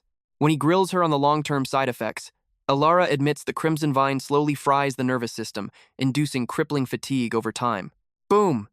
The truth hits him like a lightning bolt. He has finally isolated the core problem. Without missing a beat, he demands a neutralizing serum to flush out those specific toxins. Alara warns him that while an antidote definitely exists, it will completely wipe out the pain-relieving benefits. But our boy's eyes blaze with stubborn determination. He orders her to spill the recipe anyway. She simply points a slender finger toward the back of the clinic. Our protagonist's gaze lands squarely on the squawking mandrake root. As he inches closer, the magical plant scowls at him with intense attitude. Cian gently tries to negotiate for just a couple of leaves. But the bratty plant unleashes an ear-piercing shriek. Alara, Lyra, and our hero instantly slap their hands over their bleeding eardrums. The mandrake bursts into dramatic tears, leaving him utterly exasperated. Lyra chuckles, guessing the little guy is just insanely jealous over all the attention he has been showering on Luna lately. Our protagonist rubs the back of his neck, confessing he has exactly zero charisma when dealing with Flora. Lyra sighs, suggesting he at least grant the creature a proper name. When he awkwardly stalls for time, the root wails even louder, violently shaking the walls. Finally breaking down, he slaps the name Podo onto it. Like a flipped switch, the magical weed stops bawling and does a joyful little wiggle. Kian carefully plucks 2 glowing leaves, shuddering internally at how terrifyingly clingy the wildlife in this dimension can be. Watching quietly from the shadows, Alara asks to inspect his strange pendant. She squints at the artifact, finding absolutely zero traces of mana. But the second she drapes it over her own neck and reaches out for Luna and Podo, both creatures instantly bare their fangs and hiss. Alara deduces that this mysterious artifact is soulbound exclusively to Cian. She interrogates him on his activation method. He casually mentions that concentrating his thoughts sparks a heavy pressure in his chest, which then erupts into pure energy. The pieces of Destiny's puzzle finally align in Alara's mind. This overwhelming aura. It is drawing directly from his very heart. Cian adds that just touching the jewel makes the beast swarm him like it is dinner time. As he casually tosses Luna a piece of honey twist, Alara spots a faint golden aura leaking from his fingertips. The realization hits her like a freight train. Our boy has been unconsciously siphoning his own life force to feed these creatures. A terrible chill runs straight down her spine. Operating a spiritual tether of that massive magnitude, it could literally drain him dry. Suddenly, Lyra calls out from the apothecary station. The magical leaves have been perfectly crushed into a potent elixir. She eagerly asks if she should brew up a second batch, and our hero gives her the absolute green light. But Alara remains frozen in the background, her piercing gaze locked onto his back. Everything about Cian, the monstrous aura radiating off him, the way the very fabric of life bows to his presence, it proves he is something entirely beyond human. For the very first time, Alara actually questioned it. Could he really be the legendary avatar of healing? Back at her family estate, she carried the bitter medicine into her father's chambers, only to freeze in pure horror. He was collapsed on the cold stone floor. Dropping everything, she desperately rushed to his side. The heart-wrenching truth hit her instantly. He had exhausted his fragile body, just to bring little Astra closer to the sunlit window. Coughing weakly, the old man forced a fragile smile. Alara scolded him through her tears, terrified his brittle bones would shatter. But his reply was a devastating gut punch. "My hourglass is almost empty anyway, my dear." "No! You can still recover," she pleaded with breaking desperation. But Lord Alden simply shook his head. To him, the Grim Reaper didn't just strike through sickness. It claimed those whose hope had already withered away. Hot tears streamed down her face as she begged him to fight. Suddenly, the heavy wooden doors swung open. Jace strode into the room, with Lyra, Fenric, and his crew trailing right behind him. "Wrong!" The main character's voice cut through the despair like a blade. People don't just die from destiny or disease. They die from pure ignorance. They perish from botched treatments, toxic daily habits, and absolute negligence. Alara and her father gasped, completely blindsided by this dramatic entrance. Without missing a beat, Jace introduced himself and dropped a massive truth bomb. Astra's wings didn't fail from old age. It's a toxic reaction, from the very medicine your father has been swallowing. Lord Alden blinked in sheer confusion. "But I'm the patient, not the sky swimmer." Jace smirked, overflowing with absolute confidence. These aerial creatures, they never lost their wild grooming instincts. They obsessively clean the ones they fiercely protect. Every single time Astra nuzzled your beard, she was absorbing lethal traces of your medication right through her scales. The realization hit Alara like a lightning strike. All those long, dark nights, Astra had been fiercely guarding him. The old noble's eyes widened. By the heavens, no wonder my beard was always glowing. Exactly. Jace pulled out a row of gleaming vials filled with a miraculous, custom-made antidote. One dose of this, and your sky swimmers will be ruling the clouds within 48 hours. Lord Alden let out a booming laugh, swearing he would shave his face bald to save his precious companions. The treatment commenced immediately. Fenric locked the squirming creatures down with fierce precision, while Jace administered the glowing serum. Wiping his brow, our hero cracked a satisfied smile. "Brace yourselves. This stuff works faster than a thunderbolt." Mere seconds passed, before Astra's delicate fins twitched. Boom! An ethereal glow erupted from her scales as she launched gracefully into the air. Lord Alden's jaw dropped. It was no illusion. Like stars igniting in the night sky, the rest of the school began to radiate a breathtaking azure aura. The gloomy bedchamber was instantly transformed. A dazzling whirlwind of magical light danced across the ceiling. Ilara and her father were utterly paralyzed, captivated by the sheer, majestic beauty. A flood of cherished memories washed over the old man. It was the exact same brilliant glow from the day he asked Ilara's mother to be his bride.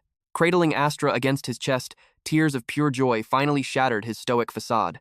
From the shadows, Fenric watched with hawkish intensity. He knew the absolute truth. That explosive reaction was triggered by Jace's terrifyingly pure mana. This guy was anything but a normal mortal. Lyra's heart hammered against her ribs. The pieces were finally snapping together. Was he truly the legendary savior whispered of in the ancient texts? Seeking answers, she secretly rendezvoused with Commander Kael later that night. Kael's eyes gleamed with absolute certainty. "The gears of fate are turning perfectly," he declared. His mysterious contract with the celestial beast, that is the ultimate undeniable proof. Lyra frowned, her voice laced with heavy skepticism. "But to gift him the sovereign's ring? It wasn't yours to give." Kael simply smirked. The ancient master would have gladly surrendered it to him. The commander's expression darkened into a cunning scowl. "Whispers of a new savior will soon ignite the continent. We aren't just hunting shadows anymore. We are using his blinding light to force the true villains out of hiding." A chilling realization washed over Lyra. "That's why you let Viscount Vane slip away."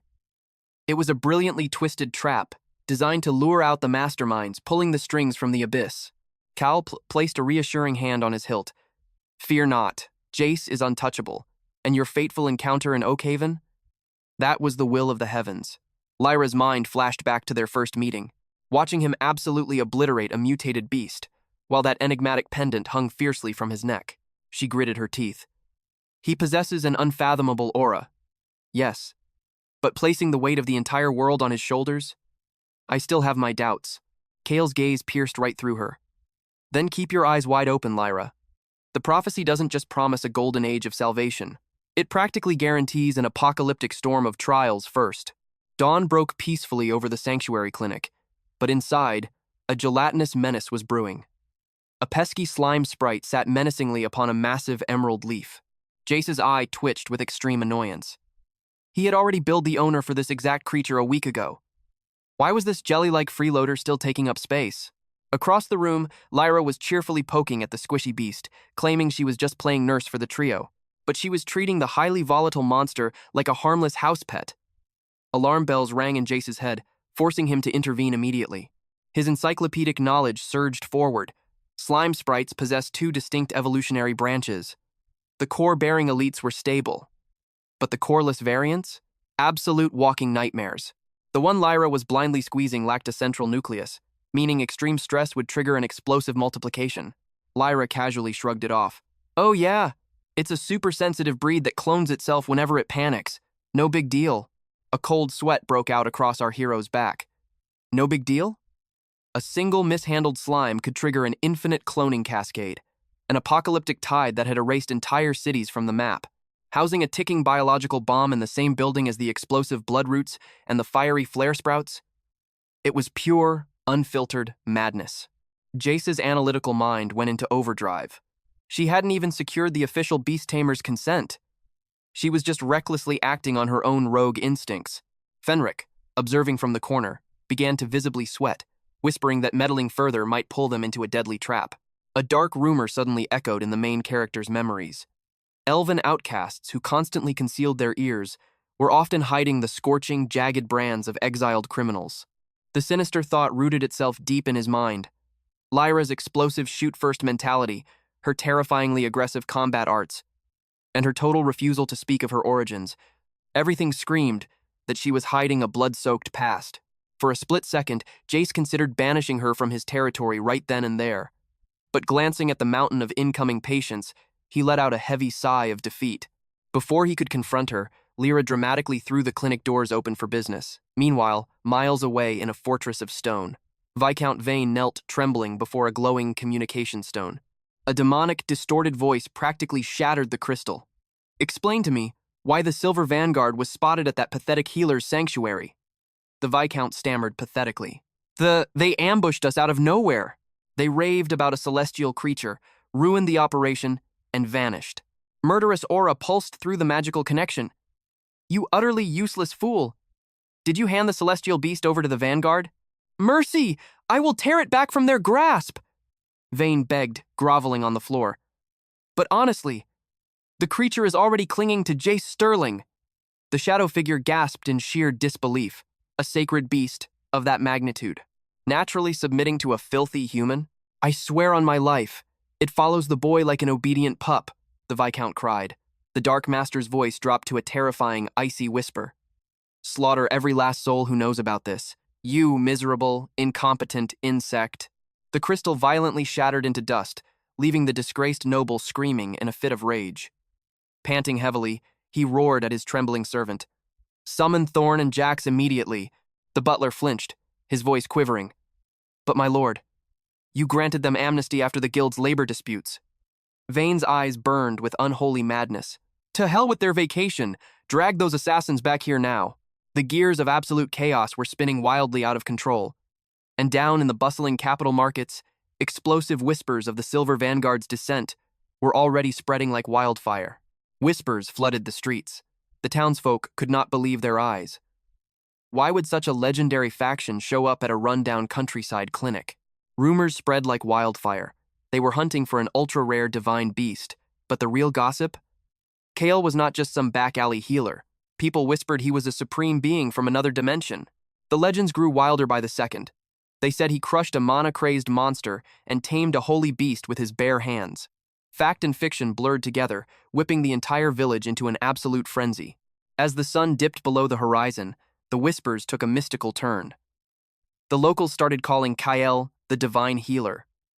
According to the ancient scrolls, this legendary figure was supposed to be a woman.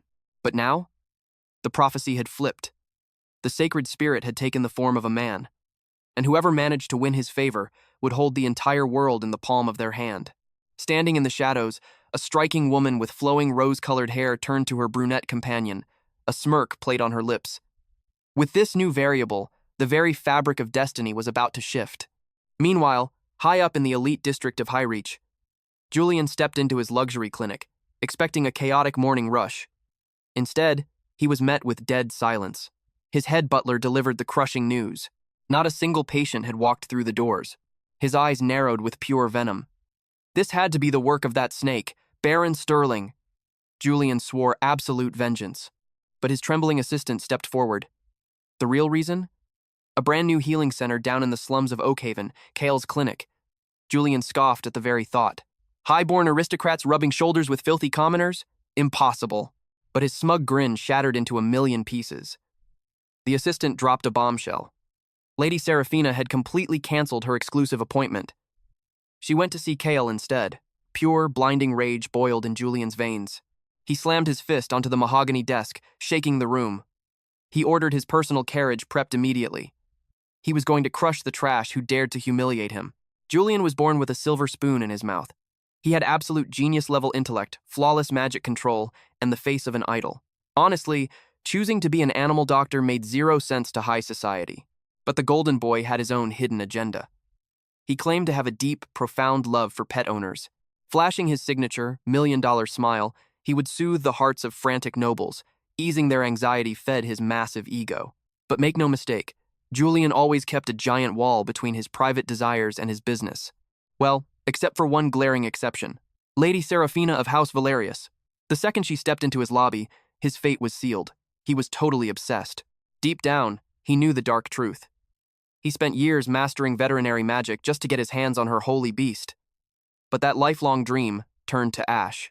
His beloved Seraphina had handed her precious unicorn, Starfall, over to some gutter trash.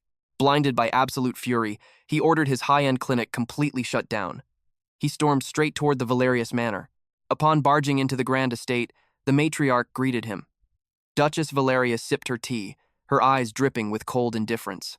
She demanded to know why this arrogant fool had shown up without an invitation. Julian desperately tried to play the hero. He warned her that Starfall was a highly sensitive, holy beast. Handing the creature to a filthy peasant was total madness. But the Duchess cut him off with a wicked smile. She claimed Kale Vance, the mysterious new healer, was actually a female. The bomb dropped, leaving Julian completely speechless. The Duchess twisted the knife further. She said this peasant girl had god-tier skills. And her beauty? so breathtaking that men were worshipping her as a living goddess of nature.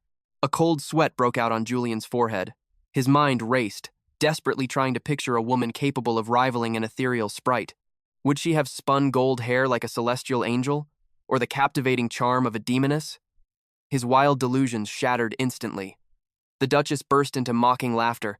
She completely made it up just to expose his true nature, then snapped her fingers, ordering her guards to toss him onto the street. Humiliation burned his cheeks, but Julian desperately tried to save face. He screamed that he was an absolute gentleman, completely immune to the charms of women. He swore his eternal devotion solely to Lady Seraphina. The Duchess just rolled her eyes and had him literally thrown out the front gates. Sitting alone in his rattling carriage, Julian's blood boiled. He swore on his life he would crush this Cale Vance with his own 2 hands. He calmed himself with a smug thought. He was the undisputed master of holy beasts. Everyone knew that unicorns judged the very souls of humans based entirely on their scent. They violently despised the stench of blood and sweat and usually trampled any male who dared to approach. But Julian was different. His fanatical hygiene, his custom-blended colognes. He was literally built to tame these divine creatures.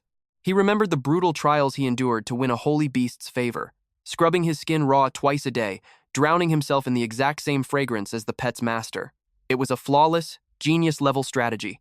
There was zero chance a filthy, unwashed commoner could pull that off. He was absolutely certain that Starfall would go completely berserk and trample the peasant into dust. And right at the climax of the chaos, Julian would step in. He would save the day, looking like an absolute knight in shining armor right in front of Seraphina. His face flushed bright red as he cackled like a maniac. Meanwhile, his coachman up front just sighed, pitying his crazy master. The luxury carriage finally rolled into the slums of Oakhaven. An absolute massive mob was blocking the street. They were practically foaming at the mouth, completely mesmerized by the majestic holy beast. Julian grabbed his popcorn, metaphorically speaking. He stepped out, ready to watch the main character get utterly humiliated, but his arrogant grin vanished instantly. There sat Cale, chilling on Starfall's back like it was the most normal thing in the world. The notoriously violent unicorn looked like a happy puppy. The crowd went absolutely wild. Even Seraphina gasped, swearing that her precious companion had never let another soul mount her. Julian's brain completely short-circuited. He stood there, frozen like a statue. This had to be a scam, an illusion. He glared at the beautiful elf standing next to Cale, convincing himself she was using some dirty mind control magic. But his pathetic theory blew up in his face seconds later. The holy beast suddenly snapped its jaws, viciously biting down on the elf's arm. She stood there, completely paralyzed by the shock. Cale leaped into action, blocking the crowd and treating the wound at lightning speed. There was no way Julian was crawling back home as a loser. He swallowed his noble pride and decided to go full stealth mode. Spotting an open window on the 2nd floor, he leaped onto a nearby oak. He channeled the legendary tree-climbing skills from his Magic Academy days. Peeking through the glass, he watched the absolute mastery unfold. Cale moved like a veteran war medic, crushing spiritual herbs and sealing the wound with an ancient, forgotten wrapping style. But Julian's breath caught in his throat. He squinted hard. A mysterious ethereal seal was pulsing with raw energy on the back of Cale's hand. Pure, unadulterated terror struck his core. He recognized that symbol. It was the absolute pinnacle of magic, the sacred crest of Clan Sylphanor, the untouchable royalty of the Elven realm. His worldview crumbled into dust. This so-called gutter trash possessed the absolute highest bloodline in existence. Inside the room, Cale's sharp eyes caught a dark discoloration on Alara's skin. His medical instincts flared. This was not just a scratch. The holy beast's saliva was packed with a deadly, paralyzing venom. He let out a heavy sigh, locking eyes with his patient. He told her she was extremely lucky to be breathing. 1 second longer, and her mana core would have collapsed. Alara stared at her bandaged arm, her mind racing. She analyzed the beast's chaotic aura, noting that such murderous intent was incredibly unnatural for a creature of light. Something darker was pulling the strings. Seraphina bowed her head, practically begging for forgiveness. She tried to throw stacks of gold coins onto the table to cover the absolute disaster, but Cale just waved her off with a humble smile. He took full responsibility, claiming a true master should never drop his guard. Seraphina blinked, gesturing toward the striking elf. She asked if this mysterious beauty was a part of his crew. Cale nodded, casually dropping that she was his second in command, handling top-tier alchemy and keeping the clinic from falling apart. Seraphina looked around, completely puzzled. For a man wielding absolute god-tier healing magic, this tiny, dusty shack felt like a massive insult to his legendary skills. That innocent comment hit Kael right in the feels. A massive wave of tragic nostalgia washed over him. He remembered his past life's clinic. A living nightmare filled with screeching animals, explosive plumbing, freezing winters, and screaming nightmare clients. Honestly, this tiny shack felt like absolute paradise. Before Kael could even finish processing his thoughts, Victoria cut him off. Her eyes practically sparkled with sympathy as she praised his turbulent past, completely amazed by his legendary achievements. Her haughty tone suddenly melted into flustered affection. She showered him with compliments, even offering her noble family's vast wealth to fund a massive new healing center. Our hero stood there sweating, completely unsure if this was a business proposal or a marriage pitch. But before the romantic tension could even settle, Starfall violently lunged at Pipsqueak, instantly turning the room into an absolute war zone. Lady Victoria and Kael desperately lunged forward to hold the beasts back. Watching from the sidelines, Alara calmly noted the bizarre behavior, pointing out that radiant horned beasts usually possessed gentle souls, getting along perfectly with smaller spirit animals.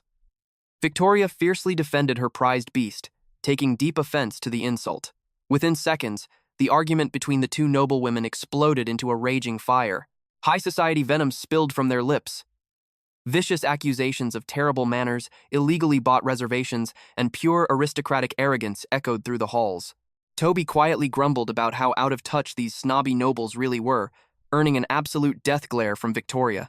Fueled by the chaotic aura in the room, Starfall thrashed her massive body, violently smashing into a towering oak bookshelf and sending it crashing down. Crash! A deafening explosion of glass shattered the tension. A mysterious figure launched through the broken window, spectacularly wiping out and face-planting hard onto the wooden floor. Time seemed to stop. Alara casually flicked her wrist, using her mana to freeze the falling bookshelf in midair. The entire room stared at the motionless body on the floor, wondering if this ridiculous intruder had actually broken his neck. Slowly, the stranger lifted his battered face. Blood dripped from his nose, but a confident smirk crossed his lips. He dramatically sighed in relief upon seeing Victoria, who was completely frozen in shock, while Toby aggressively demanded to know this lunatic's identity. With the flair of a theater actor, the man announced himself as Lord Julian Crestfall. He swiftly snatched Toby's hand for a princely kiss, boldly declaring his eternal vow to protect every beautiful soul in the world. Kael just stared at the bizarre spectacle, cringing internally at the sheer level of absolute cringe. To him, Julian looked exactly like one of those desperate, attention-seeking internet celebrities from his past life. When pressed about his explosive window entrance, Julian flipped his hair indignantly. He proudly proclaimed himself as Starfall's elite personal healer, immediately accusing our protagonist of delivering horrifyingly incompetent care. Sparks flew as the two clashed. Kael firmly stood his ground, stating the beast's vitals were stable, but Julian fired back, roaring that Kael was a pathetic scam artist, even hurling a bizarre modern insult, calling him a clickbaiting parasite. Totally lost by the weird slang, Kael blinked and glanced at Alara for a translation. She coolly explained that the phrase meant a toxic playboy, a treacherous snake who lured innocent victims into his venomous trap. The sheer absurdity of the insult hit Kael a second later, leaving him utterly speechless. Victoria furiously stepped in, blasting Julian for his trashy language. But the dramatic healer ignored her, ruthlessly interrogating Kael about his shady dating history. Right in the heat of battle, Julian's eagle eyes locked onto a strange crest on Kael's hand. He dramatically pointed his finger, accusing the young medic of possessing a secret aristocratic bloodline, or perhaps hiding a deeply scandalous royal affair. Without thinking, Toby practically yelled that it had to be a secret marriage proposal. The entire room went dead silent, all eyes locked onto our desperately sweating hero. Waving his hands in pure panic, Kael swore that the shiny artifact was just a token of gratitude from Lord Orion. But dropping that legendary name only made the misunderstanding spiral completely out of control. Before the brutal interrogation could continue, a terrifying sight stole their attention. Starfall was shaking uncontrollably, her majestic coat drenched in cold sweat. Her massive legs buckled, and she crashed to the floor as panic swept the room. Kael's medic instincts activated instantly. He checked her pupillary response and monitored her heavy, labored breaths, concluding that her life force wasn't fading. He barked an order at Toby to fetch a flame and his magical listening tube, his brilliant mind already connecting the dots. Julian watched the examination closely, his flamboyant demeanor suddenly turning dead serious. With a heavy sigh, he dropped the massive bombshell. Starfall wasn't suffering from a disease. She was carrying a new life. Julian confirmed his stunning diagnosis with absolute certainty. Victoria's jaw hit the floor, her mind flat out rejecting the impossible truth. She screamed that the sacred beast had been locked deep within the Silverleaf Conservatory, making any kind of secret romance absolutely impossible. However, Ilara calmly backed up the rival healer's shocking claim. She pointed out the creature's incredibly erratic mood swings over the past few weeks, and how her intense, aggressive overprotectiveness perfectly matched the textbook signs of a mother guarding her unborn child. Julian pulled out a bizarre, arcane contraption meant to amplify hidden vibrations. Guided by the eccentric doctor, Victoria pressed the artifact to the beast. First, she heard the mighty rhythm of the mother's heart. Then, underneath it, a rapid, tiny, undeniable second beat echoing from the womb. The earth-shattering reality finally broke Victoria's spirit, and she fainted right into Julian's dramatically waiting arms. Off to the side, Kale casually crossed his arms, explaining to the stunned crowd that the weird gadget was simply called a stethoscope. Julian stared at the simple metal tubes in absolute awe. He couldn't fathom how such an ordinary-looking artifact possessed the divine ability to amplify the body's most secretive whispers. Putting their fierce rivalry aside, the two master healers calculated that Starfall was roughly 4 months into her term. But Victoria snapped out of her daze, violently denying the timeline. She swore on her honor that the magnificent beast had never once stepped foot outside the magical wards. This absolute impossibility made the mystery terrifyingly deep. The legendary creature had been heavily guarded for months, purely to preserve her purity for an imperial breeding arrangement with Crown Prince Arthur's terrifying warhorse, Titan. No matter how impossible the logistics seemed, the pulse of new life could not be denied. They swiftly moved Starfall into the deep recovery ward. Kale efficiently summoned his advanced otherworldly healing techniques, piercing her vein with a silver needle to pump life-saving nutrients directly into her bloodstream, curing her severe dehydration. The natives of this fantasy world watched the fluid drip in absolute mesmerization. They were completely blown away by this god-tier medical sorcery that restored vitality without forcing the patient to swallow a single potion. A suffocating silence draped over the clinic. Victoria gripped her head, her aristocratic brain desperately trying to calculate the political disaster brewing before them. Ilara's cool voice sliced through the heavy tension. She coldly analyzed that the Imperial Breeding Pact was doomed from the start anyway.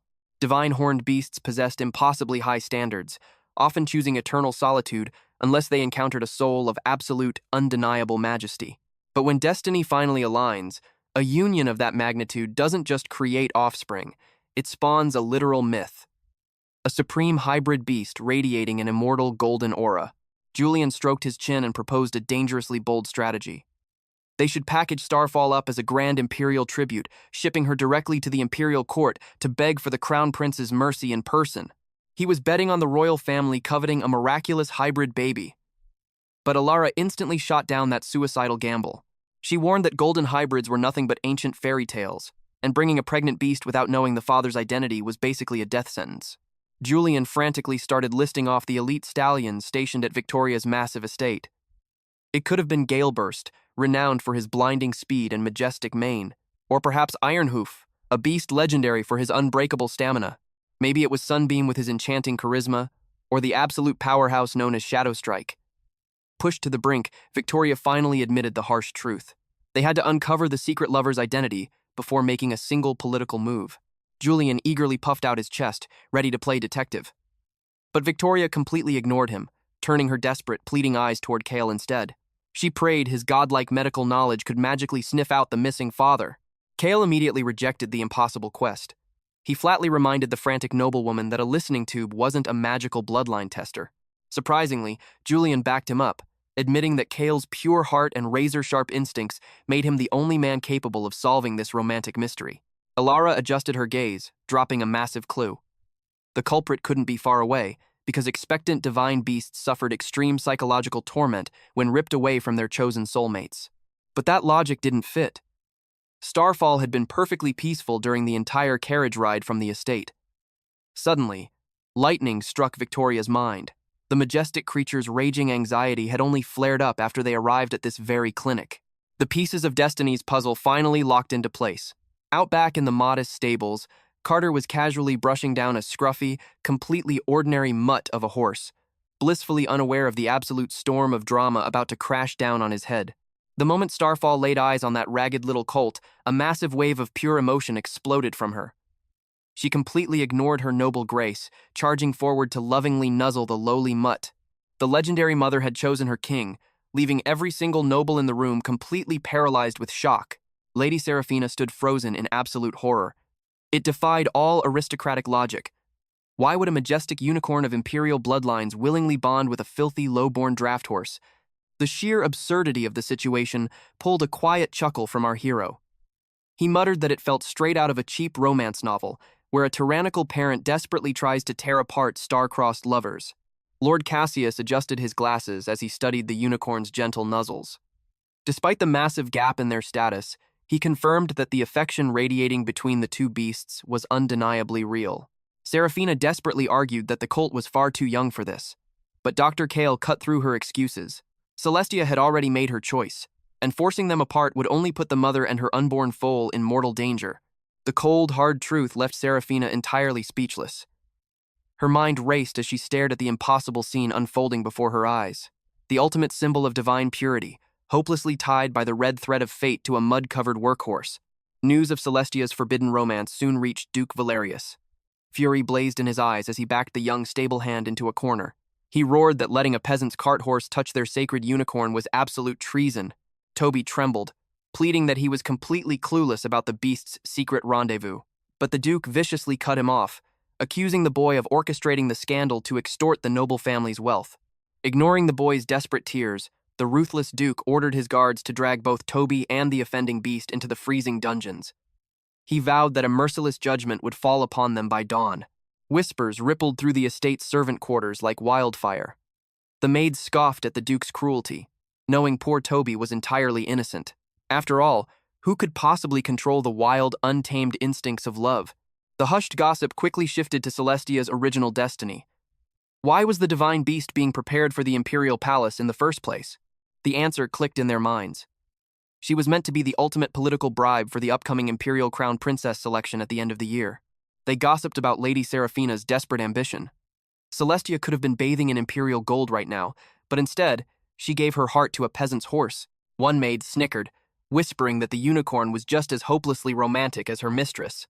Another maid lowered her voice, hinting at dark secrets lurking in Lady Seraphina's past. But before the tea could spill, the head maid hissed at them to shut their mouths. Suddenly, the doors burst open. A panicked servant screamed that Celestia was violently coughing up blood. Panic seizing her heart, Seraphina hiked up her skirts and sprinted to the stables, screaming her precious beast's name. The trembling servant reported that severe morning sickness had completely destroyed Celestia's appetite, and the blood was a terrifying new symptom. Seraphina's blood ran cold as Madame Silva's grim warning echoed in her mind. A pregnant unicorn separated from her destined mate will spiral into deadly despair. The physical toll of her broken heart was literally tearing her apart from the inside. If this agony continued, both mother and child would cross the river of death. Seraphina screamed for someone to bring Dr. Kale immediately. But the maid cried out that the messenger bird was sent hours ago, and the healing sanctuary was simply too far away for a quick rescue. Biting her lip until it bled, Seraphina threw away her noble pride. She ordered the guards to find a temporary healer and commanded them to drag the draft horse out of the dungeon and bring him here at once. The handler whipped the miserable horse forward, while the noble maids pinched their noses in disgust at the dungeon stench. They loudly complained that the filthy beast should have been scrubbed to the bone before daring to step into the lady's presence. The handler snapped that this was a matter of life and death. Seraphina silenced the snobby maids with a deadly glare and threw the stall doors open. The second Celestia laid eyes on her rugged lover, she let out a tearful whinny and collapsed into his comforting warmth. Rolling up her expensive silk sleeves, Seraphina demanded a basin of boiling water. The maids gasped in sheer horror as she declared she would scrub the beast herself. She ignored their horrified shrieks, barking at them to brew some nutrient broth for Celestia immediately. Wringing out the hot towel, she aggressively scrubbed the mud from the horse's coarse coat. She silently cursed the beast for being a ruthless thief who stole her unicorn's royal future. But as she watched them nuzzle, a painful memory pierced her heart. It was exactly like how her own arrogant parents had violently crushed her secret romance with a lowly merchant's son. She stared at her precious unicorn. Celestia could have reigned supreme in the glittering imperial palace. But was this mud-stained, ordinary love all she truly desired? Right at that heavy moment, our protagonist finally burst through the doors. Dr. Kale immediately activated his healing aura, stabilizing Celestia's trembling body. He calmly explained that while magical beasts have their tastes, the wild knows absolutely nothing of human social classes. To Celestia, this stallion wasn't a peasant. He was her king. He swiftly set up a glowing intravenous drip for the exhausted mother. Turning to Serafina, he promised that having her true love by her side was the ultimate cure. However, he warned that these magical potions were just a temporary band-aid for a bleeding heart. The only permanent salvation was granting Celestia and her mate absolute freedom to be together forever. Defeated but understanding, Serafina gave a quiet, heavy nod. Packing up his enchanted medical kit, our hero announced he had to rush back to the sanctuary. A massive line of critical patients was waiting, and he silently prayed his empathy-lacking apprentice hadn't caused a disaster yet. Serafina bowed her head in deep gratitude, promising to handle the recovery from here on out. As she and Dr. Kyle stepped outside, they spotted Lord Cassius pathetically hugging a thick oak branch, struggling to climb down. Hitting the dirt with an undignified thud, he brushed off his expensive coat and nervously apologized for his lack of manners. But our hero shot him a freezing glare, flatly stating that stalking was an actual crime, not a faux pas. Cassius waved his hands frantically, swearing on his noble title that he only scaled the tree out of pure terror for Celestia's life. He had fully planned to retreat into the shadows once he knew she was safe. Serafina coldly reminded him that the front door existed for a reason. Cassius whined that the ruthless estate guards had firmly rejected his entry. Glancing at the strange metallic contraption hanging from Cassius's belt, Dr. Kale recognized an early stethoscope model and openly mocked its shoddy craftsmanship. Blushing furiously, Cassius mumbled that it was just a crude prototype he tinkered with. Our protagonist coldly advised him that playing doctor required actual professional equipment, then spun on his heel to leave, citing his overflowing patient roster. Cassius stared at the retreating doctor's back, begrudgingly admitting to himself that Kale was infinitely more impressive than the rumors claimed. Meanwhile, our boy was thinking the exact opposite, internally cementing the fact that this aristocratic stalker was a complete and utter weirdo. As the moon rose high that night, Celestia finally began to eat on her own, letting Serafina release a massive sigh of relief. Cassius leaned against the stall, softly murmuring that the magic of true devotion was the ultimate cure. He offered a warm, genuine smile, praising Serafina's incredibly humble dedication to her beast. Serafina lowered her gaze, haunted by deep regrets. She confessed that her own toxic pride had nearly killed her precious companion. A bitter realization struck her. She had dragged this out because she was burning with jealousy over her unicorn's fearless pursuit of love. She whispered about her lost innocence. She used to be exactly like Celestia, before high society poisoned her mind, teaching her to measure a person's worth strictly by their gold and titles. Cassius sighed, noting that the aristocratic world turns everyone into a monster eventually. But Serafina's mind drifted back to her tragic first love. She vividly remembered the days when the only treasure she cared about was the breathtaking warmth shining in that boy's eyes. She had shattered her own heart to secure his safety, but now she stood in her luxurious cage, questioning if any of it was worth the misery. Cassius stepped closer, his voice dropping an octave as he whispered that first loves are destined to burn out, but that blazing tragedy often blinds us to the warm fire waiting right beside us. With a heart-fluttering intensity, he heavily implied that the true master of her fate might be standing closer than she ever dared to imagine. Serafina's eyes widened in sudden, world-shattering realization. The fog lifted, and she firmly declared she was withdrawing her name from the Imperial selection immediately. Hearing this, Cassius's heart hammered against his ribs as his fingers brushed the velvet ring box hidden in his coat. Sensing the romantic tension peaking, he dramatically pulled the box out, ready to confess his undying devotion. But before the words could leave his lips, Serafina boldly announced she was going to fiercely pursue Dr. Kale. Cassius's soul practically left his body.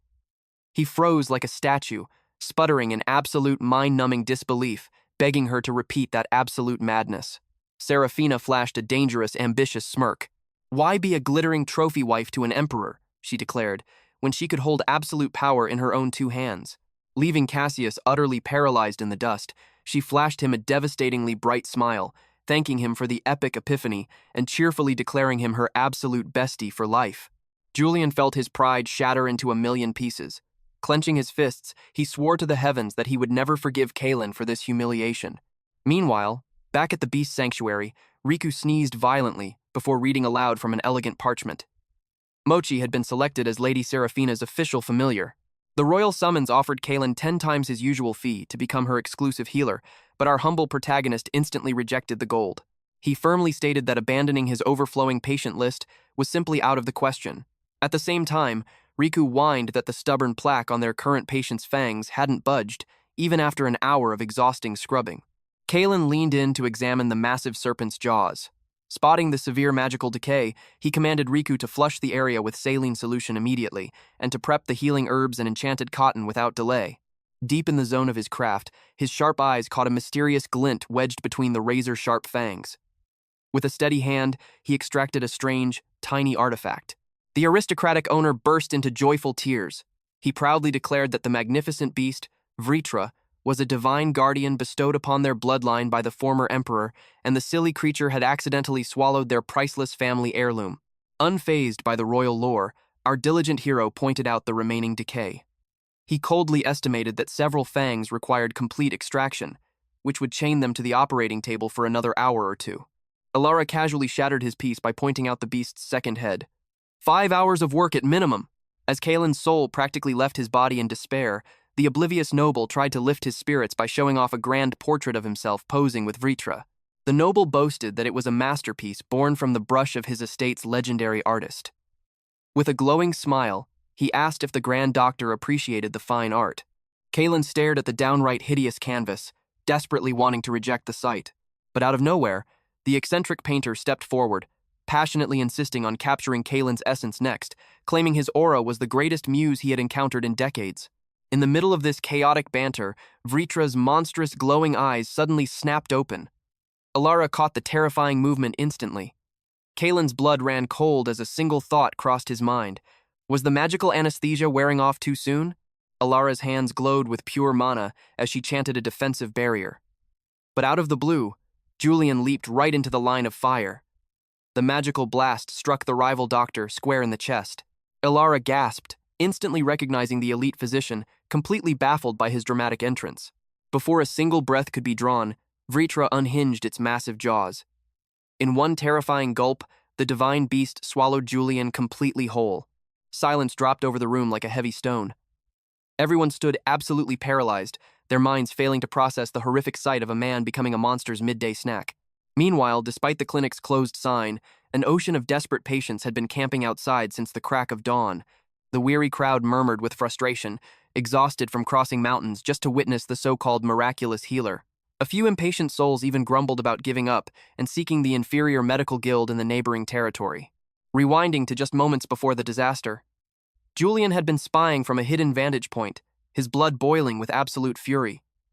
He refused to forgive Kalen. How could a man who brought noble ladies to tears be hailed as the divine avatar of medicine? A memory echoed in his troubled mind. His loyal aide had recently briefed him on the ancient lore surrounding the true spirit of healing. The legends painted a picture of a mythical entity holding enough supreme power to conquer the entire mortal realm. Julian had laughed off the myth with absolute disdain. He silently mocked Lady Vivienne for falling victim to such childish fairy tales. With his flawless features and elite pedigree, he firmly believed he radiated far more divine grace than a peasant like Kalen ever could. And yet, the terrifying rumors of Kalen's impossible miracles continued to haunt his thoughts. The commoners whispered of him restoring the wings of a celestial skyfish and even transforming a fearsome demonic vanguard into a harmless little kitten. The enchanted listening tube, resting against Julian's chest, suddenly felt like a chain of solid iron. It was a parting gift from our main character, carrying the weight of a haunting question. Did Julian still treasure the true heart of a savior? Masking his inner turmoil behind a wall of cold arrogance, Julian had previously declared he would toss the junk back to its owner. He had even demanded to know if the medical artifact could be duplicated, a fact his aide nervously confirmed. That brought him back to the present. Crouching on a high branch with his spyglass, Julian bitterly muttered that he had only come to return the cursed item. So why couldn't he look away? Down below in the courtyard, our hero was busy battling the oral hygiene of a twin-headed hydra. The terrifying serpent's twin skulls swayed in a narcotic daze. With the precision of a master swordsman, Kalen chipped away the hardened plague, washed the scaled gums with purified spring water, and masterfully coated the wounds in a potent, soothing balm. Observing this flawless technique, a bitter pill of admiration slid down Julian's throat. He had graduated at the absolute pinnacle of the Imperial Medical Institute, yet this commoner's divine hands operated on a level he could barely fathom. But right at that moment of reflection, the Hydra's massive spiked tail violently twitched. The beast was breaking through the magical slumber. Julian realized the danger a second too late. As the monster's jaws snapped aggressively toward Alara, the arrogant noble moved entirely on instinct. He threw himself into the path of danger, offering his own body as a sacrifice to the beast's dark abyss. A wave of pure terror crashed through the gathered onlookers. Kalen froze in his tracks, his eyes wide with absolute disbelief, while the aristocratic owner collapsed to his knees, screaming to the heavens in sheer panic. Alara's combat instincts kicked in instantly. Seeing the noble devoured alive, she began weaving an explosive destruction spell. But Kalen grabbed her arm. His godlike perception had caught a crucial detail. The Hydra's forked tongue was turning a deadly shade of violet. The beast was suffocating. Julian's ego was clearly too massive for the creature's windpipe. Relying on a desperate rescue maneuver they had drilled 100 times in secret, Kalen and Alara sprang into synchronized action. At his roared command, Alara channeled her mana and delivered a bone-shattering strike to the beast's diaphragm, a magical Heimlich maneuver. The colossal beast violently convulsed. With one final, desperate spasm, Julian was shot out of the monster's jaws, crashing onto the courtyard dirt covered in beastly slime. Air rushed back into the creature's lungs, stabilizing its life force. A collective sigh of relief washed over the tearful owners, who immediately began singing hymns of praise for our hero's unmatched genius. Unbothered by the glory, Kalen quickly ordered Alara to assess the fallen rival's vital signs. Pressing 2 fingers to his pulse, she confirmed his spirit had not yet crossed the river of death. However, the sheer shock of her defensive magic lingering in the twin-headed beast's stomach meant he would be trapped in a deep coma for quite some time. Kalen let out a quiet breath, noting that Vritra's mana core had safely leveled out. The violent impact had left a nasty bruise across its scaled underbelly, but Alara smoothly coated the injury with a mystical salve and wrapped it in pristine magical bandages. As the sun dipped below the horizon, painting the clinic in shades of twilight, our young master delivered a stern lecture to the humbled aristocrats. He dropped the harsh truth that whenever a divine beast devours foreign objects, the blood is strictly on the master's hands. Bowing deeply in repentance, they swore upon their family crest to maintain absolute vigilance. They even managed a nervous chuckle, promising to keep all pompous noblemen far off their pet's daily menu. Several suns later, a grand carriage delivered a massive framed canvas titled The Legendary Extraction. Our humble doctor cringed at the overly dramatic brushstrokes, only to lose his mind completely when he discovered they had also commissioned a solid bronze statue of him ripping Julian from the jaws of death.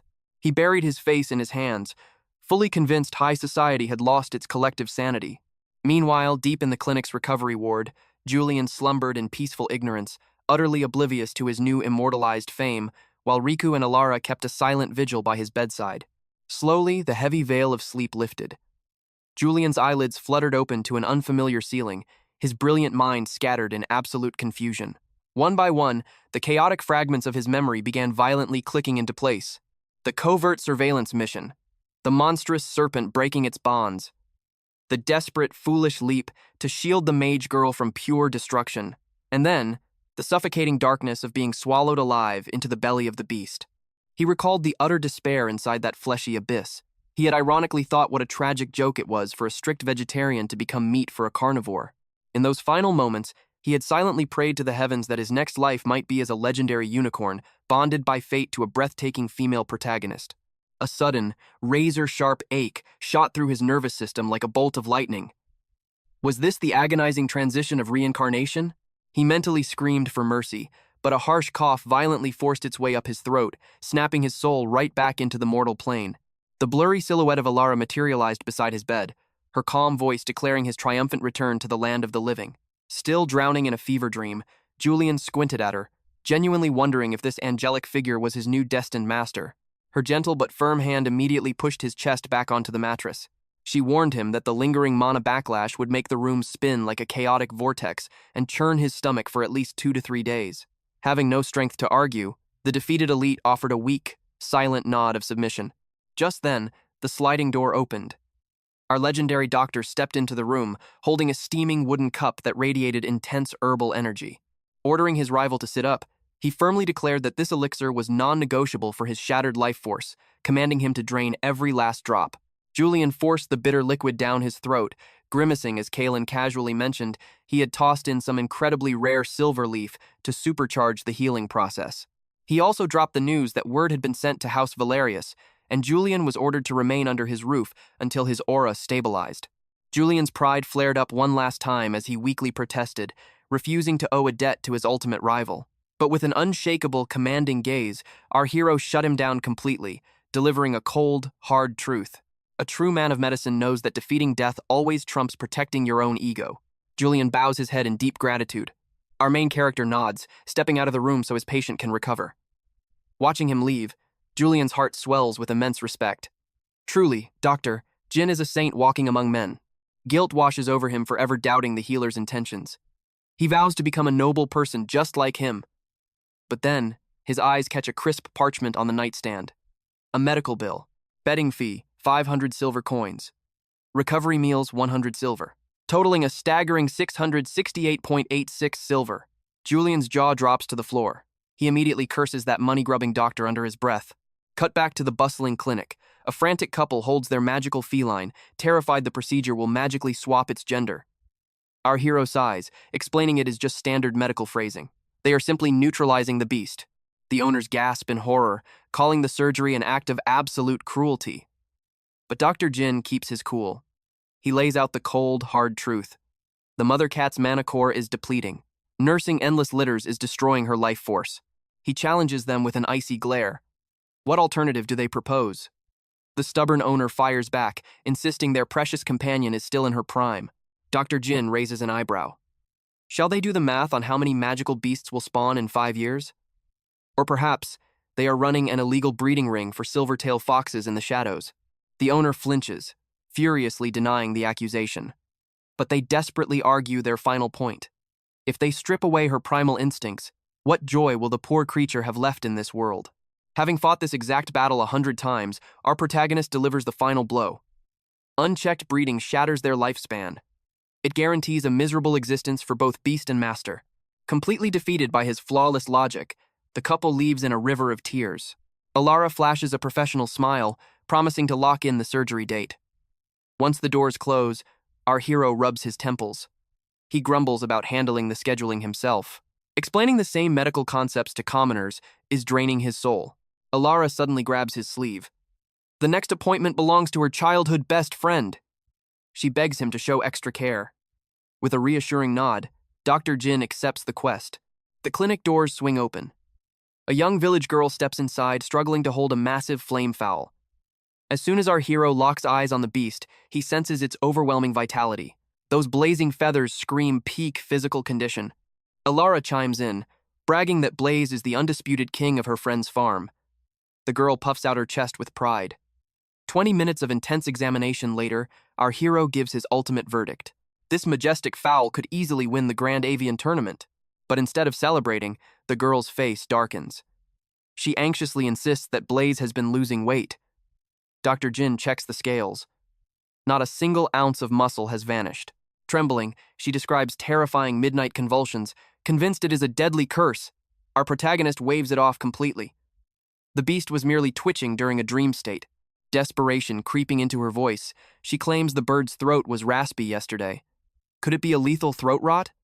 Alara gently pats her shoulder, assuring her minor coughs happen. After flooding the bird's airways with diagnostic mana, Dr. Jin declares it absolutely flawless. But the peace shatters moments later. Alara bursts into the room, her face pale as a ghost. Blaze has vanished without a trace.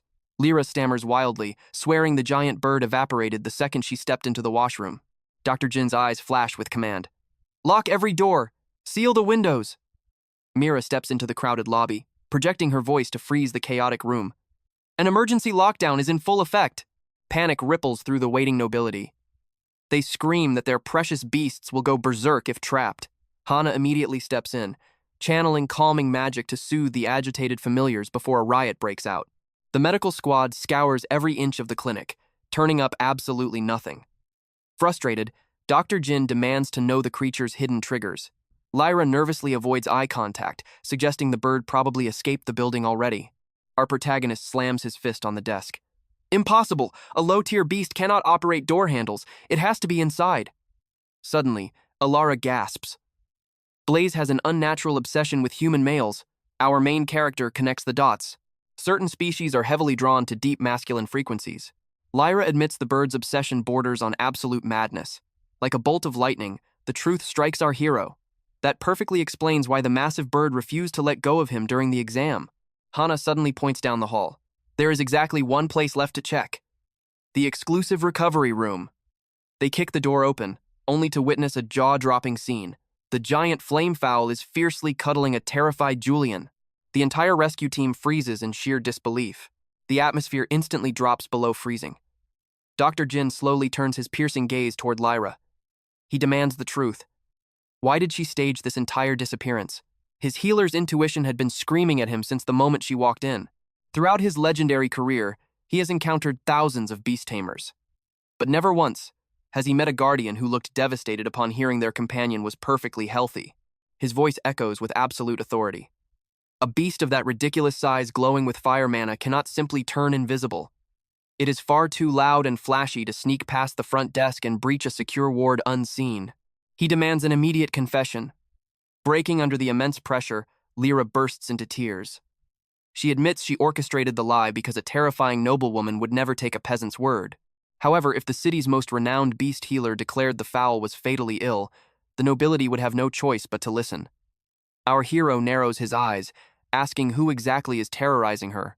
Through her sobs, Lyra drops a name that makes everyone shudder. Lady Vespera. Pure, unfiltered terror drips from her voice as she falls to her knees. She begs Dr. Jin to grant her salvation. If word reaches Lady Vespera that Blaze is in peak condition, the creature's execution is guaranteed. The House of Vespera is hosting an elite monster hunting festival. It concludes with a grand banquet designed to impress a legendary guest. Whispers say Crown Prince Kale himself will attend. To secure royal favor, the ruthless noblewoman intends to slaughter Blaze for the main course. A suffocating silence swallows the room. Alara shatters the quiet with a furious shout. Why would any sane noble devour a child's beloved familiar, especially when Lady Vespera already commands a whole flock of majestic flamefowls? Tears streaming down her face, Lyra reveals the dark truth. The noble's entire elite flock was wiped out last winter by a highly contagious demonic plague. Dr. Jin crosses his arms, his mind racing. The capital is overflowing with exotic monster meat. Why fixate on this exact bird? Lyra trembles as she explains the ancient superstition. Giant flamefowls possess legendary life force. These beasts are practically symbols of infinite fertility. Power-hungry aristocratic families hunt them relentlessly, blindly believing that drinking their boiling blood will secure a robust and unstoppable bloodline. A bitter scoff escapes our protagonist's lips. Whether it is the lowest slums or the highest palaces, humans will always sacrifice the innocent just to feed their own pathetic superstitions. Lyra chokes on her words. The wicked noble has lusted after Blaze for years. Now she is threatening to burn their family farm to the ground if they do not surrender the beast. Alara clenches her fists in sheer rage. Using a peasant's survival as blackmail is an absolute sin. Throwing her pride away entirely, Lyra bows until her forehead hits the floor. She begs Dr. Jin to forge a medical scroll. Just one official document claiming the bird carries a deadly plague. With that seal of corruption, the nobles would run in absolute terror. But our hero delivers a swift and merciless rejection. The air in the room instantly turns to stone. He looks down at her and speaks absolute truth. The second a healer writes a lie, they strip away their own soul. They devolve into a filthy scammer playing God with human lives. Once that sacred oath is shattered, their hands are stained forever. Nothing they touch can ever be trusted again. Suddenly, Julian explodes from his hospital bed. He furiously points a finger at the doctor, roaring that his obsession with perfect morals is a death sentence. In his eyes, a true healer bends the laws of heaven and earth to protect the innocent. But Dr. Jin stands like an unmovable mountain. His voice cuts through the anger like a sharpened blade. If he stamps this bird with a plague warning, it instantly becomes an enemy of the state. The royal extermination squad would descend upon their farm. Every breathing creature on their land would be mercilessly incinerated. And if the nobility uncovers the deceit, her entire bloodline would face the guillotine for treason. His golden eyes blaze with absolute conviction. A healer's path is carved to protect life. But burning 100 innocents to save one single soul is the path of a demon. If they cannot grasp that brutal reality, they have no right to utter the word justice. Crushed by the heavy weight of reality, Lyra lowers her trembling head and whispers a broken apology. Cut to the desolate streets outside. Lyra collapses against the brick wall, sobbing uncontrollably. Alara desperately hugs her friend, promising that destiny always provides another way. But the shadow of despair has swallowed her heart. A peasant cannot overthrow a titan. She mutters about abandoning everything and fleeing into the cursed wastelands. But lurking in the evening shadows, a familiar, towering figure steps into the moonlight. "Doctor, Jin has arrived." Kyle gently assured her that running away wasn't the answer. He might not be able to offer a magical cure as a healer, but as someone who cherished companions of the furry variety, he had a trick up his sleeve. Lyra and her little beast, Boba, looked up with eyes full of hope as he laid out his brilliant scheme. The plan was simple. Kale tasked Lyra with planting a juicy rumor within the walls of Thorn Manor. Then, without even glancing over his shoulder, he called out to the rats hiding in the shadows. He commanded the eavesdroppers to step into the light, pointing directly at Julian. This dangerously handsome noble was about to play the most crucial role of all. Meanwhile, over at the Thorn estate, the high society gossip mill was spinning out of control. The partygoers couldn't stop whispering about Duke Vance's precious daughter, Lady Genevieve, abruptly dropping out of the royal consort selection. She had been the frontrunner. Listening from the sidelines, Countess Thorne smirked behind her fan, sensing a golden opportunity for her own daughter to snatch the crown. In her mind's eye, she saw her precious girl standing beside the prince, finally crushing every snobby aristocrat who had ever looked down on their family name. The taste of sweet revenge was almost too much to bear. The fast-approaching royal banquet was the ultimate battlefield to cement her daughter's destiny. But her scheming was abruptly cut short when Julian appeared like a vision at the grand entrance. Countess Thorne froze in her tracks, utterly stunned by his blindingly good looks. Moving with the effortless grace of a true aristocrat, he approached her and smoothly requested a private word at her table. Caught completely off guard, the Countess could only stare wide-eyed, her mind racing as she tried to figure out the identity of this devastatingly handsome stranger. Sitting shoulder to shoulder with Julian, Countess Thorne felt like she had stepped into a fairy tale. Basking in the envious glares of the other noblewomen, she floated on cloud nine, hardly believing a man of his caliber was gracing her humble gathering. Leaning in, she casually asked if he was an alumnus of the prestigious Imperial Academy. When he flashed a knowing smile and nodded, she eagerly pressed to find out if he rubbed elbows with the royal family. Julian effortlessly played his part, confirming he was well acquainted with Prince Arthur, having shared the same academy halls during their youth. The Countess's mind went into overdrive, frantically making mental notes to completely redecorate her estate to match the latest imperial trends. Dripping with false innocence, she casually asked about the prince's favorite delicacies. With a perfectly crafted look of gentle curiosity, Julian asked if she was planning to personally host His Highness for a private dinner. A flush of embarrassment crept up her neck as she stumbled over her words.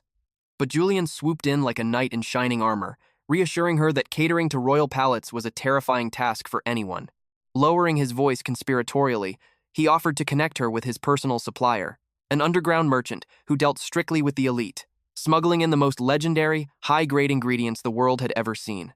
Utterly captivated by her own luck, the Countess demanded to meet this mysterious tycoon immediately.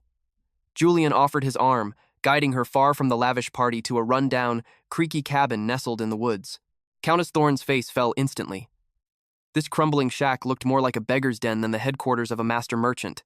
But before she could turn her nose up, two cloaked figures stepped from the shadows. Introducing themselves as Armani and Dior, it was none other than Ilara and Kale wearing absolute poker faces. Kale laid on the charm thick, welcoming her like an old friend, while Ilara chimed in that her timing was impeccably lucky. Still on high alert, the Countess narrowed her eyes, smelling a potential scam. Unfazed, Kale unveiled a shimmering dessert, hyping it up as the ultimate obsession tearing through foreign royal courts, a wicked little treat called glazed amber berries. The Countess stared at the glistening, sugar-coated fruit on a stick before taking a skeptical nibble. Boom! Every single doubt in her mind evaporated. The crystallized sugar coating shattered against her teeth with a divine crunch, unleashing an explosion of sweet tart juice that sent her taste buds into overdrive. It was a masterclass in flavor balance. Completely overwhelmed by the culinary magic, she internally waved the white flag, convinced that these two were indeed top-tier luxury traders. With the hook firmly set, Kale smoothly reeled her in. He casually dropped a rumor he had heard about her securing the legendary flora of immortality. The Countess practically jumped out of her skin, but our boy didn't miss a beat. He continued painting a picture of the mythical lotus seeds of youth. He claimed these miraculous seeds could reverse aging, grant boundless vitality, and even cure the most unglamorous ailments, like hair loss and bad digestion. Utterly seduced by the promise of eternal youth, the Countess demanded to buy the entire stock, only for Kale to drop the devastating news that they were completely sold out. Right on cue, Julian stepped in, throwing his weight around as a very important client and demanding they pull some strings for his esteemed guest. Kale put on an Oscar-worthy performance of hesitation, whispering that the reserved batch was meant as a bribe for the prince from a rival noble family. Panic struck the countess, and she desperately asked if this rival had a daughter ready for marriage. When Kale gave a solemn nod, the pieces clicked in her mind. Her enemy was going to steal the prince's heart with magical snacks. Blinded by ambition, she slammed her hands down, offering 10 times the original asking price. Playing the role of an honorable saint, Kale refused the gold, declaring that their merchant guild operated purely on the principles of truth, love, health, and universal peace. Behind him, Alara had to bite her lip to keep from groaning aloud at his ridiculous, over-the-top acting. The countess actually felt a twinge of guilt for flashing her wealth in front of such pure-hearted souls. Sensing her moment of weakness, Julian went in for the kill, arguing that true compassion meant giving the miraculous seeds to the person standing right in front of them. Countess Thorne gazed up at Julian with stars in her eyes, while our mastermind let out a heavy sigh and reluctantly agreed to hand over the goods. But just as she turned to leave, Kyle hit her with a dire warning. He spun a wild tale, claiming the seeds were infused with the burning spiritual energy of the Crimson Phoenix, the fiery god of all poultry. Because of this, consuming even a bite of ordinary poultry would trigger a catastrophic backlash. Think instant aging, horrible diseases, balding, and terrible stomach cramps. It was complete garbage, but the countess looked like she had seen a ghost. Giving up her favorite roasted meats was a waking nightmare, but the thought of letting her youth slip away was a fate worse than death. Clenching her fists, she vowed to endure the curse and keep the seeds. Julian chuckled, making a witty jab about desperate nobles clinging to their fading youth, and Kyle immediately backed him up, laughing at their foolish superstitions. Sweating bullets, the countess nervously laughed along, declaring that the old legends of the Crimson Phoenix were nothing but dust. Cut to later back at the healing sanctuary. The ultimate scam had gone off without a hitch. Boba was completely safe. Lyra practically glowed with joy, showering Kale with endless thanks for rescuing her beloved little monster. Flashing his signature humble smile, Kale brushed it off and handed her a sturdy, custom-built pet carrier, funded entirely by Countess Thorne's heavy coin purse. He explained that this enchanted cage would keep the little guy out of trouble from now on. Overwhelmed by his kindness, Lyra swore he would forever be her greatest savior. Kale just chuckled smoothly, letting her know his doors were always open if she needed a favor. Meanwhile, the sentient screaming radish in the corner was throwing an absolute tantrum, furious that Boba was stealing all the spotlight. Striking while the iron was hot, Kale offered Lyra a sweet gig tending to the clinic's magical beasts, which she accepted in a heartbeat. But just as they were celebrating, Boba lunged and tried to swallow the screaming radish in one giant gulp, plunging the room back into absolute chaos. After a frantic wrestling match to lock the fuzzy menace inside his new carrier, Kale shot Lyra a deadpan look, strictly banning her from bringing Boba anywhere near her new workplace. Pivoting back to Julian, our hero casually tossed him a pouch of coins for his stellar acting debut. Julian opened it, completely stunned, until Kale cheerfully rattled off a massive list of deductions for medical bills, room and board, and emotional damages, leaving him with a measly 312 silver pieces. Furious, Julian lunged forward and grabbed Kale by the collar, screaming that he was nothing but a dirty, no-good scam artist. Before punches could fly, Alara stepped in, coolly reminding the angry noble that her medical treatment had literally saved his life. Julian's rage instantly deflated. Clearing his throat, he politely thanked her for her flawless skills and admitted that her magical brew had made him feel like a brand new man. Alara promises him an extra medicinal dose to stabilize his physical condition. A grateful smile crosses his face as he graciously accepts her offer. Once Dr. Julian steps out of the room, Alara questions if letting such high-tier talent walk away was a strategic mistake. Kyle simply shrugs, acknowledging that the arrogant doctor actually possesses solid healing skills and makes a surprisingly good team with her. Even so, the idea of officially recruiting him is tossed aside for now. Alara clicks her tongue, teasing that his obsession with hoarding gold coins has officially peaked. She warns that his stubbornness will bite him back soon enough. Meanwhile, inside a lavishly decorated estate, Prince Valerius takes a slow sip of his incredibly rare tea. The chatter of the grand upcoming hunting tournament echoes throughout the elegant parlor. Lord Sterling drops to his knees, practically trembling as he begs for forgiveness. He stammers out desperate excuses, claiming he sought every chance to capture the legendary Silverhorn. But the Beast Healer's clinic is constantly swarming with witnesses. The prince sneers at such pathetic half-measures. He demands a far more aggressive strategy. He absolutely must parade Lumina, the divine beast, in front of the entire nobility, using its supreme aura to cement his absolute authority. His voice drops to a deadly whisper, warning the trembling lord that another failure will leave him standing on the edge of a blade. But before the threat fully lands, a chaotic noise shatters the tense atmosphere. Sterling's terrifying pet wolf, Cinder, suddenly goes completely berserk from hunger. The massive beast leaps toward a terrified servant, devouring a precious plate of imported beans in one single gulp. Valerius explodes into a blinding rage, while the desperate lord slams his forehead against the floor. He begs for mercy and promises to repay the damage tenfold as he scrambles to appease the furious royal. Cutting back to Kale's sanctuary, the atmosphere is calm as a recently operated patient rests peacefully in the recovery ward. The clinic assistants carefully instruct the guardians to keep a sharp eye on their companions as the sleeping magic wears off. Suddenly, Lyra rushes through the doors, her face pale with overwhelming worry.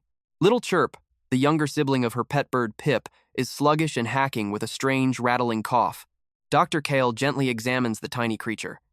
He diagnoses a minor chill paired with sudden muscle fatigue. Handing over a daily potion regimen, he warmly advises her to keep the little one under close watch. But the fragile peace is shattered the very next morning. Lyra bursts in again, reporting zero improvement. And much worse, her loyal hound has now collapsed with the exact same symptoms. Kale's expression instantly darkens. A disease jumping across entirely different species? This violates all known rules of magical veterinary medicine. He immediately orders strict isolation for both pets to block the spread.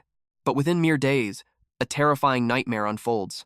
A flood of frantic owners storms the clinic, their beloved companions all showing the exact same terrifying signs. Our hero's eyes widen as the grim reality sets in. This is no ordinary cold. It is a highly contagious plague. He barks out urgent commands, ordering everyone to mask up, sanitize their hands, and wear protective gloves immediately. Acting with lightning speed, he transforms the building into a fortified medical bunker. All infected creatures are banished to the upper quarantine zone, while the healthy ones remain strictly sealed on the ground floor. Despite the coughing appearing harmless at first, no healing potion makes a single dent in the illness. And worst of all, the invisible enemy attacks every species indiscriminately. Ilara's voice trembles as she delivers a chilling warning. At this velocity, the entire capital will soon be swallowed by the outbreak. Her terrifying prophecy becomes an undeniable reality. The sanctuary is practically bursting at the seams, echoing with the heartbroken cries of desperate guardians begging for a miracle. With heavy grief weighing on his heart, Kale is forced to do the unthinkable and turn people away.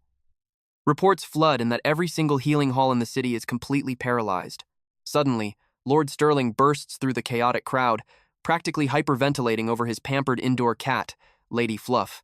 He furiously screams that infection should have been absolutely impossible. A quick magical trace reveals the silent culprit. An expensive imported tortoise, bought just days ago, had smuggled the deadly plague straight into the noble's mansion. Desperate to save his beloved pet, the lord frantically asks if there is any extra space nearby. He quickly secures a massive, abandoned warehouse hidden in the back alleys, offering it up as an emergency medical wing. Understanding the apocalyptic scale of this disaster, our young healer accepts the property without hesitation. But reality crashes down on him fast. He is now sprinting between two massive facilities all alone. He burns his mana to the absolute limit, wondering how he can possibly survive this war without another doctor. Meanwhile, at Julian's grand clinic, the proud doctor frowns at his unusually empty waiting rooms. He demands to know where everyone has gone. His loyal aide drops the heavy news. A monstrous epidemic is ravaging the capital, and a desperate plea for reinforcements is inevitable. Right on cue, a frantic messenger pigeon drops a hastily scribbled letter from Kale. The message is blunt and desperate, begging for extra potions and medical gear. The payment? A measly 2 gold coins an hour, sprinkled with the promise of a potential performance bonus. Dr. Julian's eyes twitch in sheer indignation. The absolute audacity of this countryside quack. He genuinely considers tossing the disrespectful parchment straight into the blazing fireplace, but his gaze catches a single, scribbled line at the very bottom. Ilara had collapsed from sheer magical exhaustion. In a heartbeat, a healer's honor crushes his massive ego. Julian stands tall, his aura flaring brightly, and declares he is marching straight into the heart of the battlefield. He reasons that when death threatens the innocent, a true healer does not hide behind grand walls. His assistant bows in deep respect, fully understanding the heavy weight behind those heroic words. As the first wave of the plague suffocates the land, Kael commands the room with unwavering authority. He locks down the entire sanctuary. Any creature coughing even once is thrown into immediate quarantine, and all unnecessary travel is strictly forbidden. The staff desperately interrogates the weeping owners, trying to track the exact timeline of every single infection. Mountains of medical charts pile up like defensive walls against the spreading disease. Pushing past the 12-hour mark of grueling labor, Julian's hands move like lightning as he checks swollen glands, expertly separating minor ailments from the true plague. Nearby, Alara looks like a ghost, having endured 26 agonizing hours of relentless potion testing. As for our protagonist, he has been burning his life force for 18 straight hours. Yet, his hands remain incredibly gentle as he strokes a shivering bunny, completing the exam even as exhaustion violently crushes the entire medical team. Suddenly, the veteran hunter Garrick kicks the doors open, dragging his prized hound Brutus inside. He drops a bombshell that sends chills down everyone's spine. 2 more elite hunting beasts meant for the royal tournament have just collapsed. The makeshift wards are completely overrun. Lyra desperately shouts that they are physically out of space, but Kale refuses to surrender. His eyes blaze with stubborn determination as he orders them to make room, vowing to the heavens that he will forge a cure with his own 2 hands. Garrick bows deeply in profound gratitude. But Julian grabs Kale by the collar, his voice laced with venomous frustration.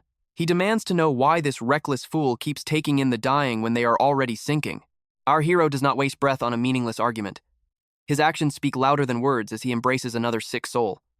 Just then, a staff member runs up with infuriating news. Ignorant nobles are demanding to take their pets home, foolishly believing a little cough is nothing to fear. Kale's aura flares with righteous fury. He absolutely forbids anyone from leaving. He passionately explains that ignoring the invisible rot will permanently destroy their bodies, completely ruining magnificent creatures like the elite hunting hounds. And once those proud beasts lose their physical value, the cold-hearted humans will simply toss them out like garbage. In his sanctuary, every single life holds the exact same weight, regardless of how useful they are to their masters. Under the pale moonlight, our hero attempts a forbidden technique. He recklessly infuses ancient dragon mana directly into the healing herbs. But the vials explode into useless ash time and time again. Alara grabs his trembling hands, her voice breaking as she begs him to stop. The monstrous toll of dragon energy is literally crushing his human heart. Frustration eats away at his soul.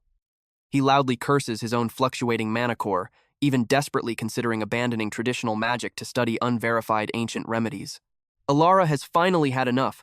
Pointing out his bloodshot eyes and the fact that he hasn't slept in 3 agonizing days, she uses a sleeping spell to knock him out cold for a forced rest.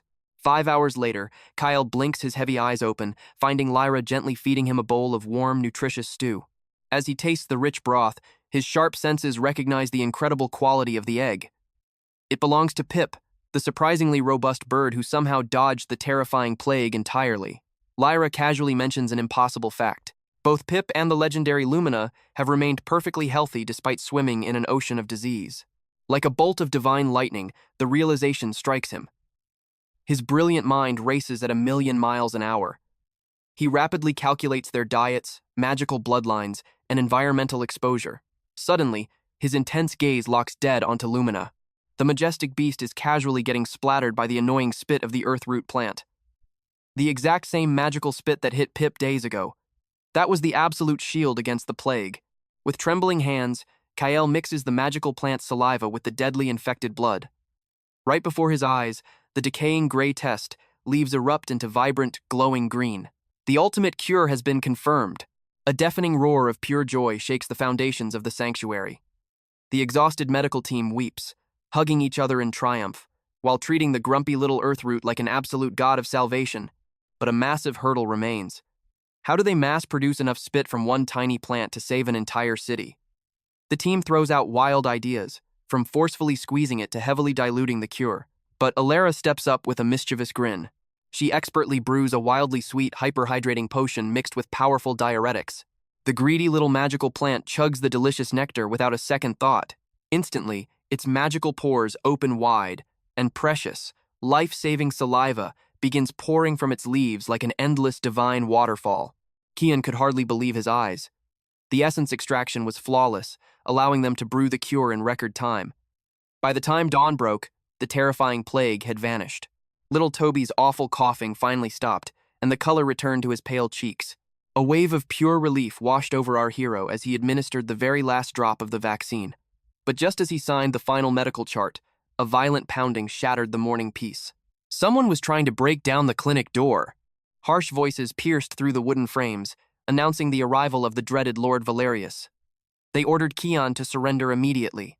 The vicious nobleman stood outside with his fully armed guards, while a bewildered crowd of townsfolk gathered to whisper about the sudden commotion. Pushing the doors open without a shred of fear, Kian stared directly into the aristocrat's cold eyes. Valerius smirked, officially charging our protagonist with intentionally spreading the beast plague just to extort the villagers for treatment gold. Kian's jaw clenched tight. His mind raced back to the desperate cover story he had woven to keep Luna safe from greedy hands. He gestured toward the fading magical mark on Luna's forehead to prove his treatment was completely genuine. But the truth hit him like a physical blow. The plague charges were nothing but a smokescreen. The corrupt lord was only here to snatch away his precious magical companion. Ren bravely stepped in front of the blades, fiercely defending Kian's flawless character. However, Valerius sneered and swatted him aside like a fly. Knowing a fight would only cause bloodshed, our hero surrendered peacefully. His only condition? He needed to administer a heavy sedative to Luna first. The arrogant noble paused, but eventually gave a dismissive nod. Behind his back, Kian flashed a secret hand signal to Lyra, silently telling the elf to channel her magic and run, but she completely misread his desperate warning. Instead of gathering mana, she tightened her fists for a brutal brawl. As soon as the sleeping Luna was locked inside the transport cage, a subtle magical glow sparked from Kian's silver ring. It was the ultimate signal to execute their escape plan. Exploding into motion, Lyra bypassed spellcasting entirely. She delivered a devastating right hook that completely knocked out a heavily armored guard. Snatching Luna in a flash, she vanished into the chaotic sea of villagers. Furious, Valerius screamed at his hounds to chase her down, deciding the mystical feline was far more valuable than the doctor. Watching the guards abandon him to hunt down his friends, Kian's worst fears were absolutely confirmed. This whole raid was a targeted kidnapping from the start. Boiling with rage, Valerius grabbed our hero by the throat, threatening to burn the entire clinic to ashes. But Ren stood his ground, shielding the medical sanctuary with his own body. Seeing Gael draw his broadsword to protect Ren, the nobleman was forced to back off under the glaring judgment of the growing mob. Heavy iron shackles were slapped onto Kian's wrists. As he was dragged toward the dungeon, he shot one last trusting look at Ren and Gael, praying to the heavens that Lyra could keep their little companion hidden from the darkness. Toxic gossip spread through the capital like wildfire. The legendary healer who once defeated the mighty Star Beast was suddenly branded as a treacherous plague bringer.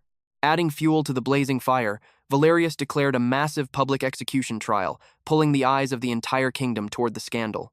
Thrown into a freezing, pitch-black cell, our exhausted protagonist finally caught his breath.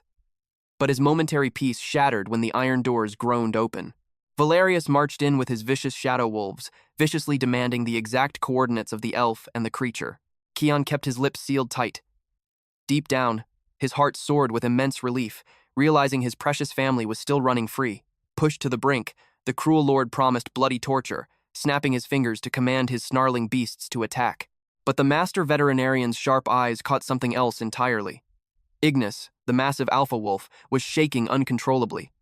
The beast's hunched stance screamed of absolute agony. Scanning the creature's weakened movements and blood-stained trail, Kian's medical instincts instantly took over. The diagnosis struck him like lightning. It was a ruptured internal hernia, terribly ignored and pushing the animal toward a painful end.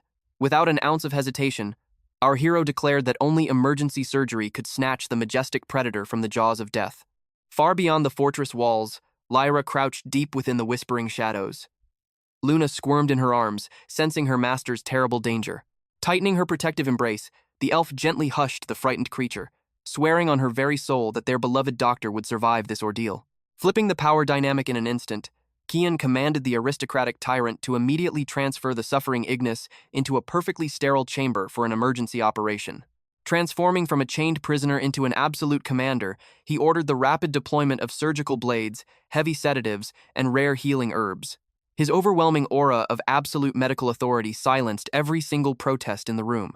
As the potent sleep potion dragged the massive wolf under, Kian sterilized the surgical field. With perfectly steady hands, the master healer made the first incision. Valerius watched in sweaty, breathless panic, completely frozen as a trembling maid dressed the doctor in sterilized garments to banish any trace of deadly infection. The tension inside the makeshift operating theater was thick enough to cut with a blade. Our hero orchestrated the intense procedure flawlessly, barking out rapid orders to monitor the beast's fading body heat. He calculated the exact seconds before the next wave of painkillers was needed. Every single silver tool had to be perfectly purified before touching the flesh. The arrogant lord chewed his lip until it bled, his mind spiraling as he gambled his favorite companion's life on a man he had just thrown in the dungeon. Pacing the marble hallway outside the blood-stained doors, the nobleman angrily doubted the doctor's incredible claims. But suddenly, a traumatic memory crashed into his mind. The magnificent mother of this very wolf pack. She had passed away in exactly the same horrifying agony. Staring up at the grand oil painting of the late alpha female, a cold realization pierced his arrogant heart. She had died from the exact same cursed affliction. While his worldview shattered, his private study was currently drowning under an absolute mountain of aggressive petitions demanding Kian's immediate freedom. Glowing with royal wax, a furious letter from the legendary House of Seraphina Vance sat at the very top. The terrifying Duke explicitly threatened to drag this pathetic conspiracy straight to the Emperor if their miracle worker was not released unharmed. Even the terrified castle staff began to openly rebel, trembling at the devastating political storm heading straight for their gates. Just as the pressure reached its breaking point, the silver needles stopped moving. The grueling surgery was an absolute triumph. Bursting through the heavy wooden doors, the Lord nearly collapsed, seeing his fierce companion's chest rising in a slow, peaceful rhythm. Wiping the sweat from his brow, Kian casually prescribed a strict 7-day healing potion routine, ordering them back in a week to remove the medical threads. The massive adrenaline rush finally evaporated, leaving our hero's body feeling like heavy lead. With nothing left in the tank, he crashed onto a velvet lounge chair, instantly swallowed by a deep, dreamless sleep after pushing past absolute human limits. Staring down at the brutal, bloody bruises circling the sleeping doctor's wrists, the nobleman swallowed his pride. In a hushed voice, he commanded his enforcers to throw the iron chains into the fire. As his physical body rested, Kian's consciousness floated back through the corridors of time.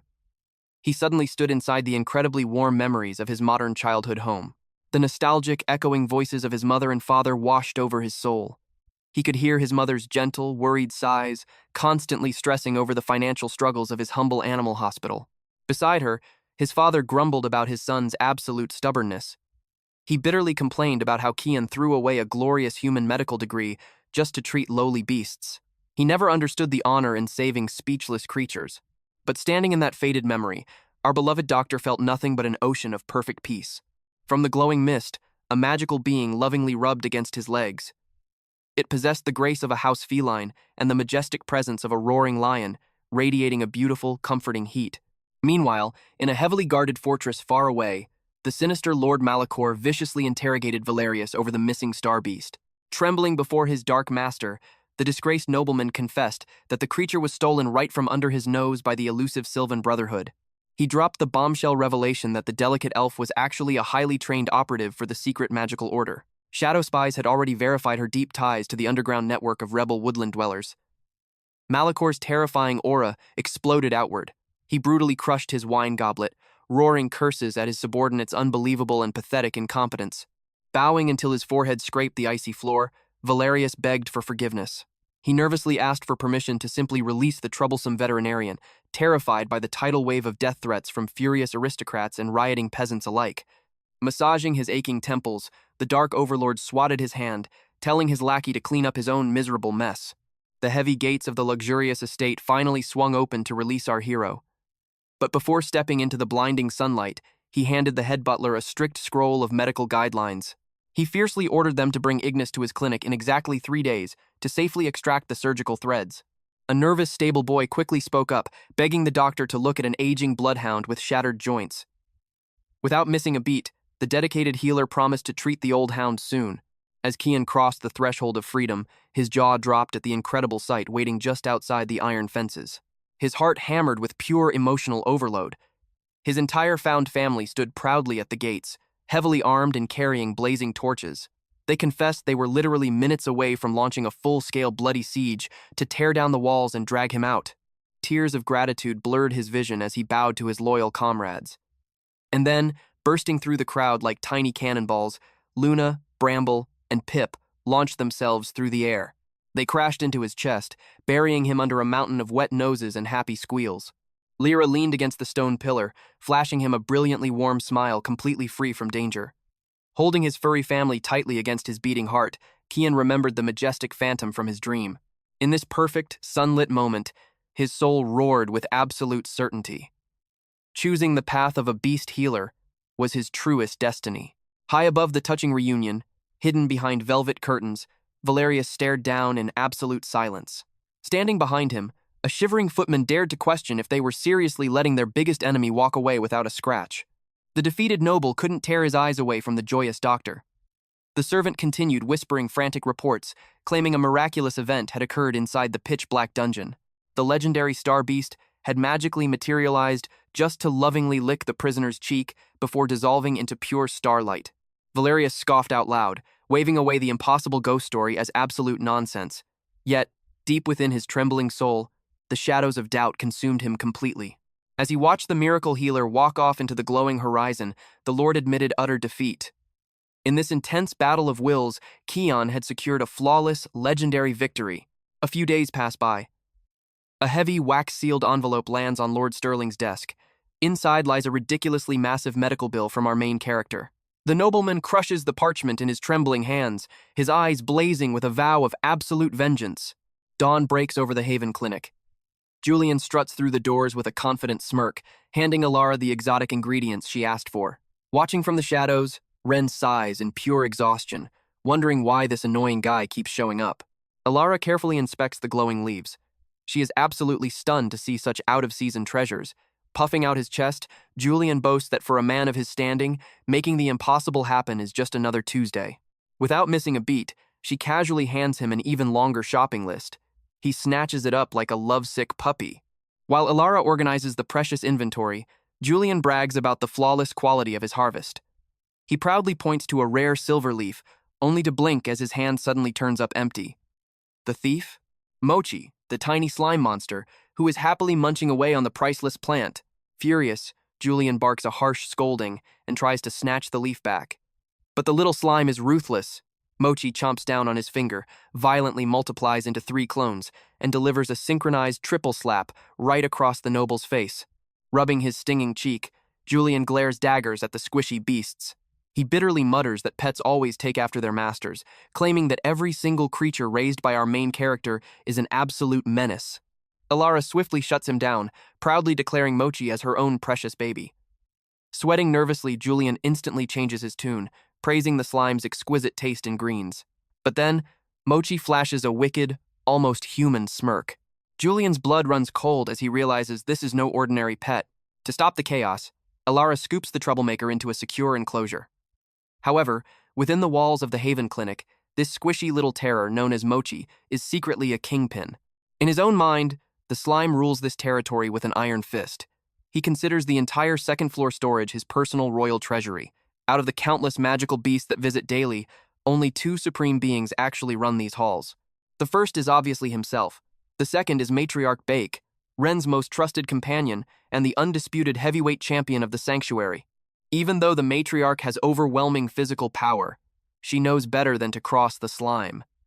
Hidden deep within Mochi's squishy forehead is a mystical core. It grants him the terrifying ability to clone himself endlessly, guaranteeing absolute destruction for anyone foolish enough to make him mad. During their very first encounter, Bayek's sharp instincts warned her of his catastrophic threat, prompting an immediate attack. But Mochi unleashed his cloning ultimate, completely overwhelming the enforcer and forcing her to surrender. Ever since that legendary clash, he has enjoyed a life of absolute luxury under Alara's care, splitting the underworld throne with Bake. Fast forward to the afternoon. A frantic civilian bursts through the sanctuary doors. They clutch a motionless spirit beast that was trampled by a speeding carriage, begging the heavens for a miracle. Ren instantly shifts into professional mode. He checks the tiny creature's vitals, confirms the breathing passage is clear, and urgently commands his staff to begin rhythmic chest compressions. His hands move with perfect life-saving precision. He blocks out the owner's agonizing wails. Suddenly, a sharp cough breaks the silence. The tiny chest rises with a fresh breath of life. Devastating sorrow transforms into pure worship as the weeping civilian calls him a divine savior. Watching from behind his bars, even Mochi is secretly awestruck by our main character's godlike ability to conquer death itself. To stabilize the patient, Ren calmly asks for a healing leaf from Thorn, the resident magical plant. The slime rolls his unseen eyes in pure disgust. He views Thorn as nothing more than Bake's pathetic little lackey. He jiggles aggressively, making fun of the plant's awkward, swaying movements. The magical sapling shoots a venomous glare in return, which only makes Mochi's trash talk even worse. Bored by the plant's inability to fight back, the slime waits until the sun fully sets. Under the cover of darkness, Mochi begins his hardcore midnight workout routine. He sprints on his exercise wheel with blazing speed until his body splits into 3 hyperactive clones.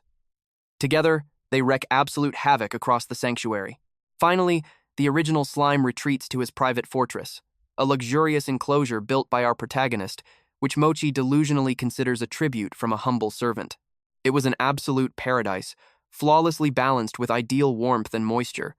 But his smug satisfaction instantly morphs into explosive rage.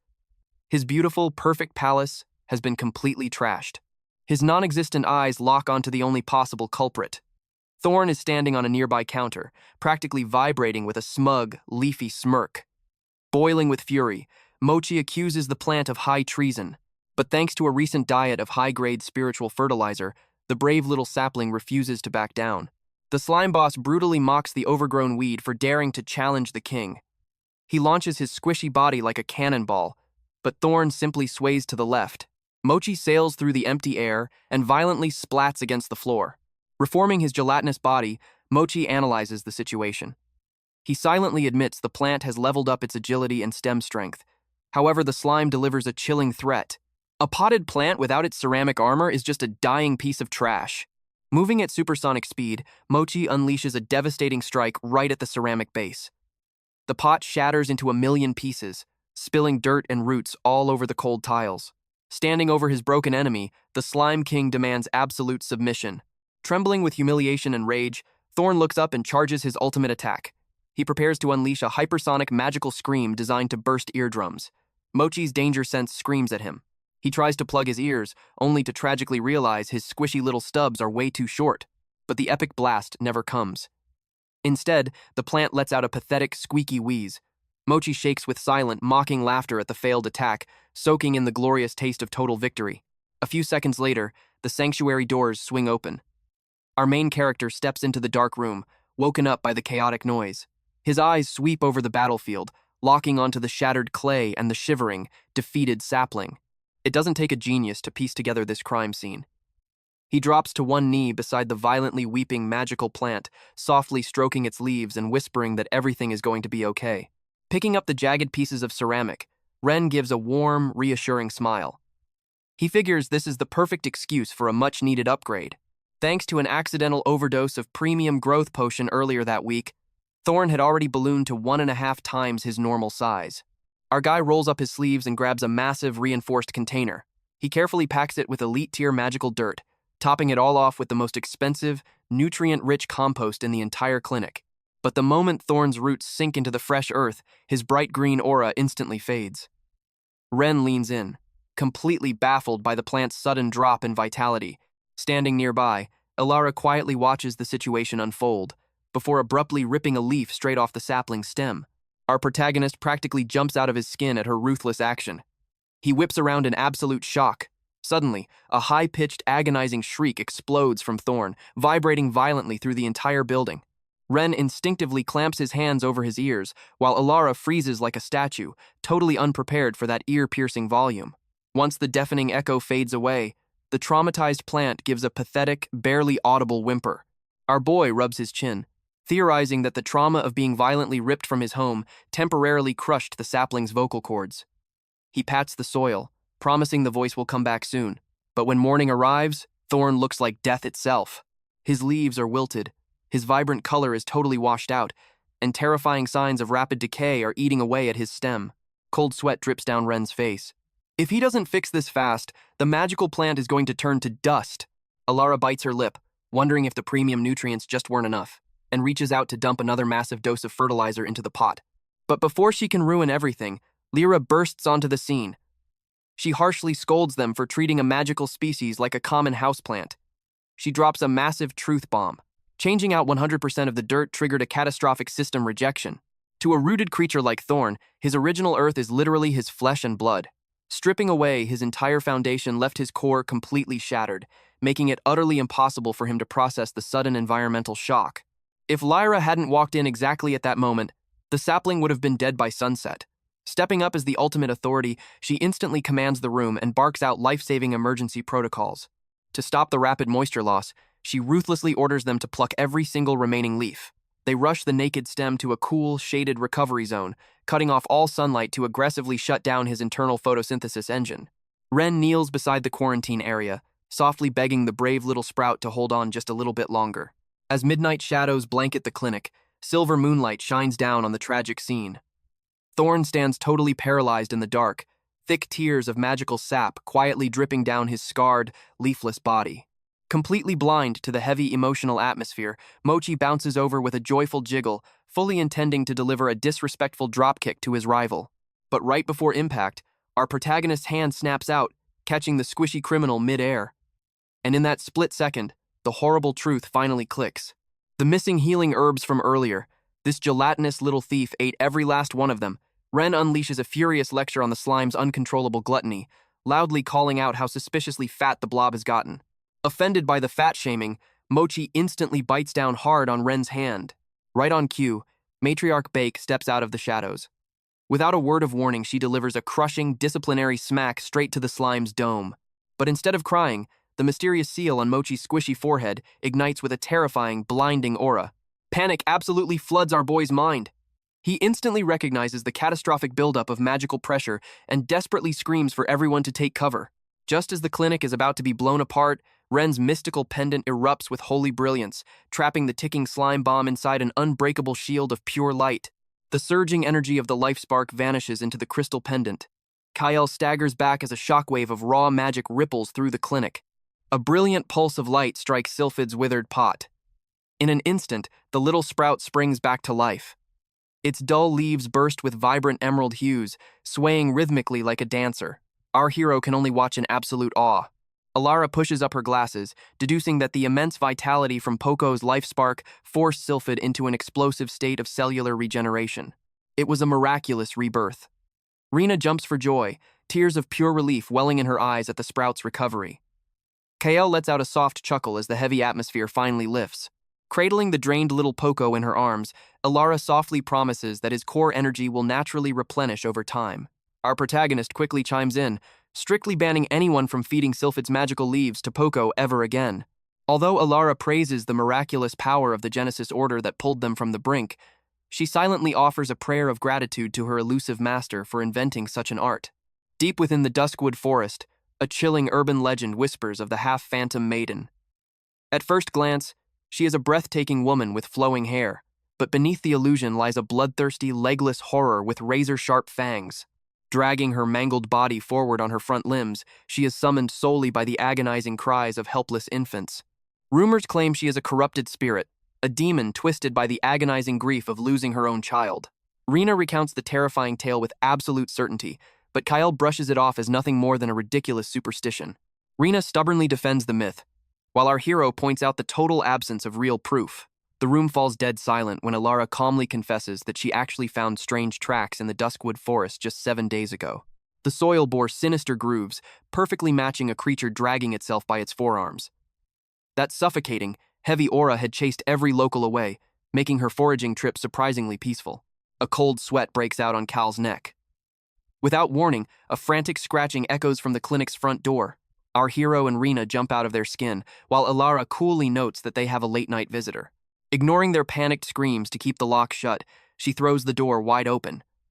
Standing in the shadows is none other than Rufus, the neighborhood hound. Kale's heart drops when he spots a shredded piece of Old Man Thorn's jacket clamped firmly in the dog's jaws. Dreading a gruesome tragedy, he blindly chases Rufus into the night. But upon arriving at the scene, he finds the old ranger perfectly fine. Thorn offers a warm greeting, thoroughly confused by the sudden rescue mission. Kale lets out a massive sigh of relief.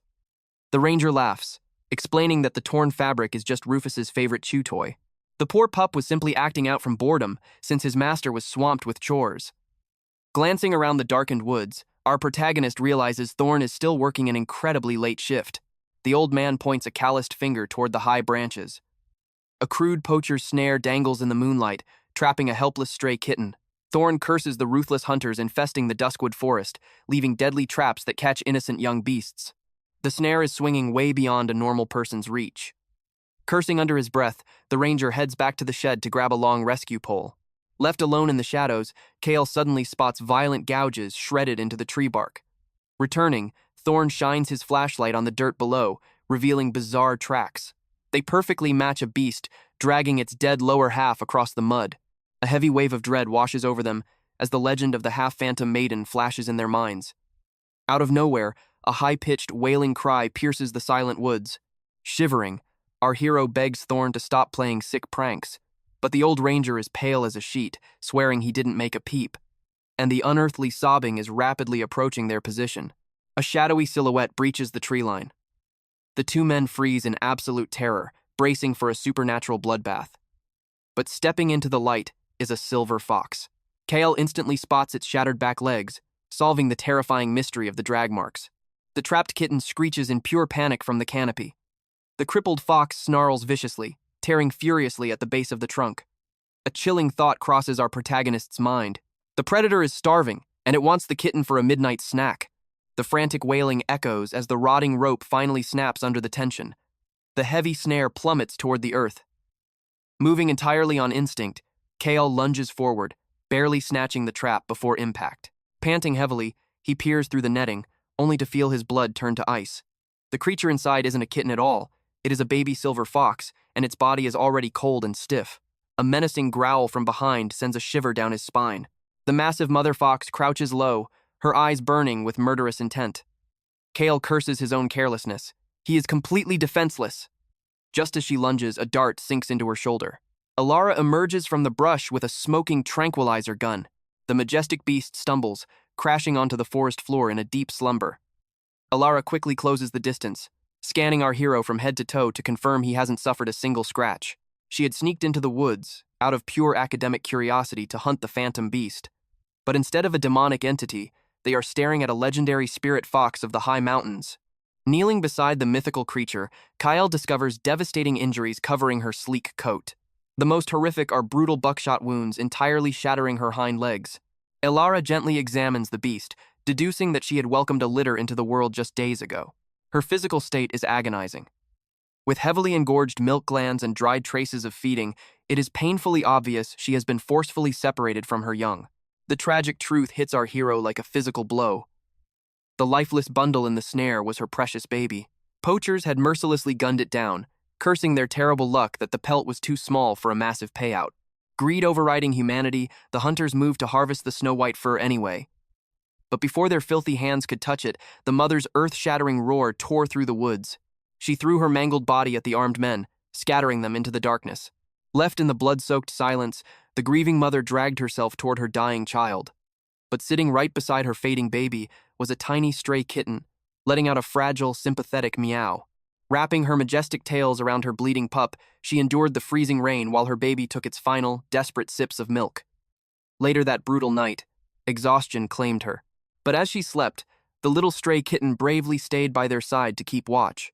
In a fleeting moment of innocence, the wounded baby fox weakly nudged the kitten, attempting to play. But cruel fate struck again. With a violent snap, a hidden poacher's trap hoisted both little souls into the canopy. Jolted awake by the mechanical whir, the mother looked up to see her dying child suspended in the sky. Stripped of her ability to jump, she could only weep at the base of the trunk. Back in the present, the nightmare continues. The spirit fox erupts into a violent frenzy on the clinic's operating table. Kyle uses his entire body weight to pin the thrashing beast down, but her fangs sink deep into his forearm. Biting back a scream of pain, he quickly plunges a heavy-duty sedative directly into her neck. Her muscles lock up in sheer defiance, before slowly surrendering to the chemical sleep. He barely manages to stop her from ripping her fresh sutures wide open. Sunlight bleeds into the clinic, accompanied by a low, vibrating snarl that sends a chill through the waiting room. Little Kiko shuffles across the floorboards, trying to catch a glimpse inside the restricted intensive care unit. 3 grueling days have passed since the mythical beast was carried through their doors. Yet every single time her eyes flutter open, absolute madness consumes her. Worse, her ancient bloodline is rapidly mutating to burn through the strongest tranquilizers. Rena whispers a heartbreaking question. Does the mother truly not understand that her baby is already gone? But our protagonist shakes his head with a heavy heart. The pup's body had been decaying for days. With a predator's keen senses, she knew the cold truth the second she woke beneath that tree. Kyle stares down at the fresh blood seeping through her bandages. Her body is physically rejecting the healing process, perfectly reflecting the absolute devastation of her shattered soul. Psychological trauma, Kyle realizes with crushing weight, is a demon that haunts beasts just as viciously as humans. Locked in an endless nightmare of fury and loss, she is trying to destroy herself and everything in her path. She has literally become the tragic monster from the Duskwood legends.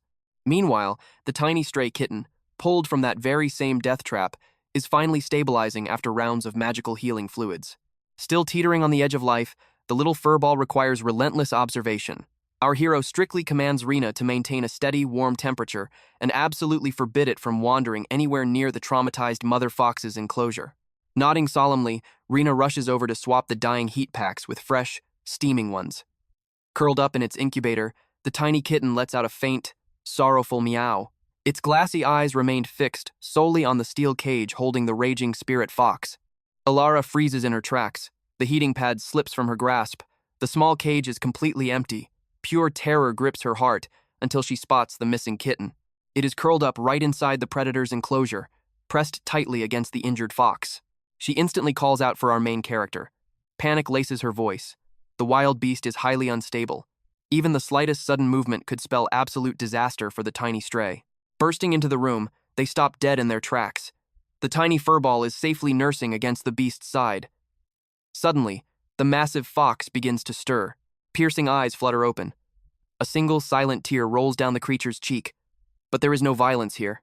With surprising tenderness, the wild predator bows her head and gently grooms her newfound adopted child. Time seems to freeze in the clinic. It is a truly breathtaking sight. A broken, dangerous beast finding total peace in the warmth of new life. Fast forward to the very next morning. The energetic kitten races across the lobby, proudly dragging Alara's stolen glove in its tiny jaws.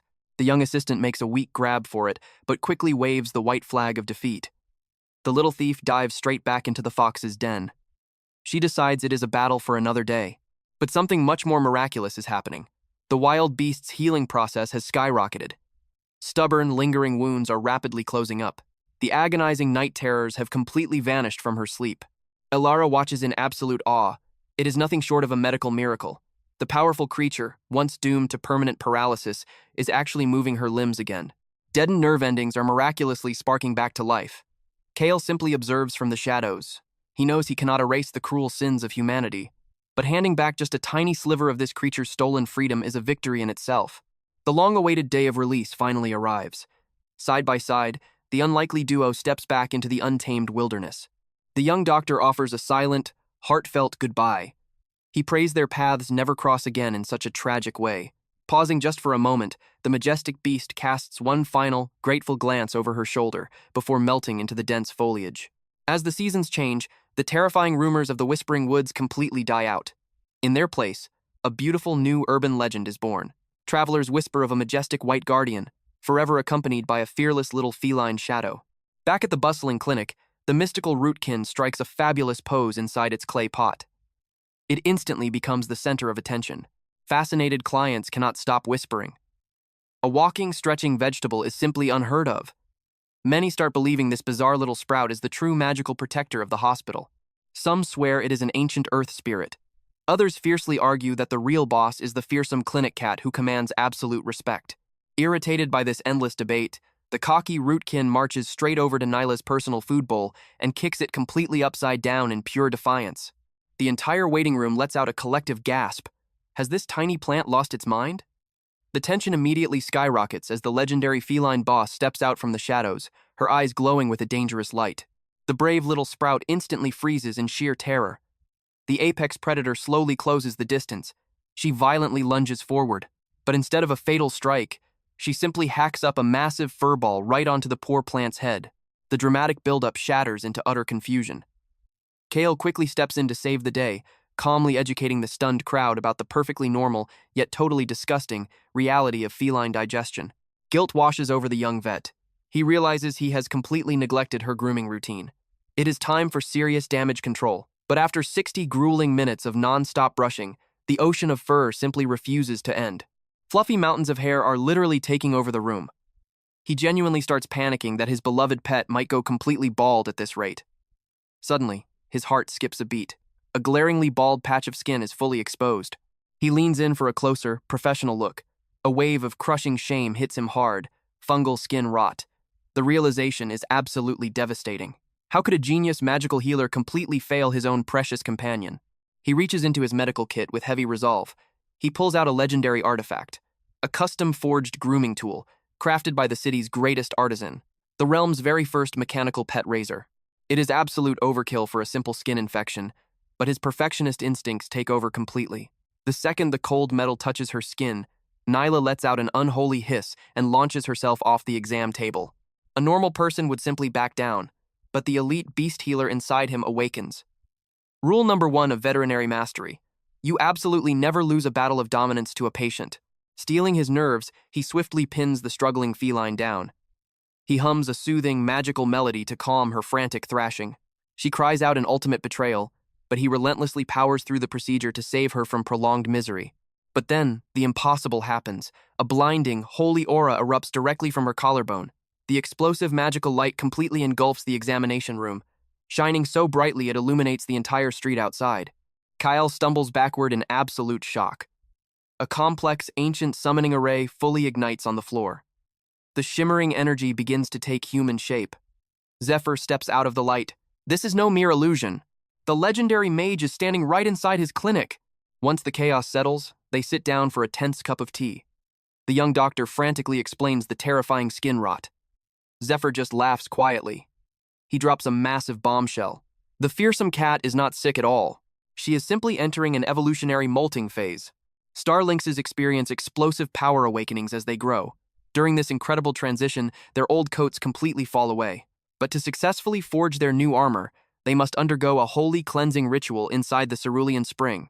If they miss this crucial window of opportunity, the majestic beast will remain bald forever. Kale is struck by a terrifying realization. The glamorous, terrifying mascot of his beloved hospital is literally turning into a naked mole rat. The great mage sips his tea with infuriating calmness. He assures our main character that her actual life force is perfectly stable. It is simply a matter of enduring extreme cosmetic humiliation until the magic stabilizes. But that logic is not good enough for Kale. His precious companion deserves the absolute best. He vows to conquer this legendary spring without a second thought.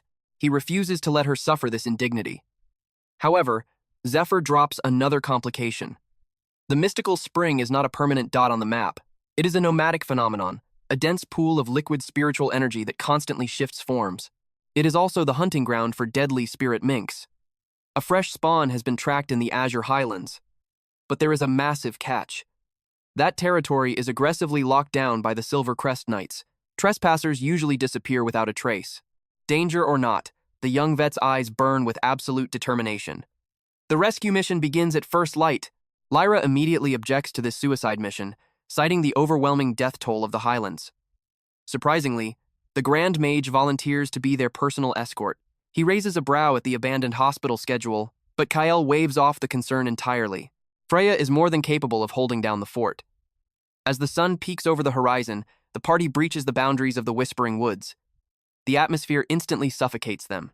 It is a cursed, ancient domain, deeply saturated in blood-chilling folklore.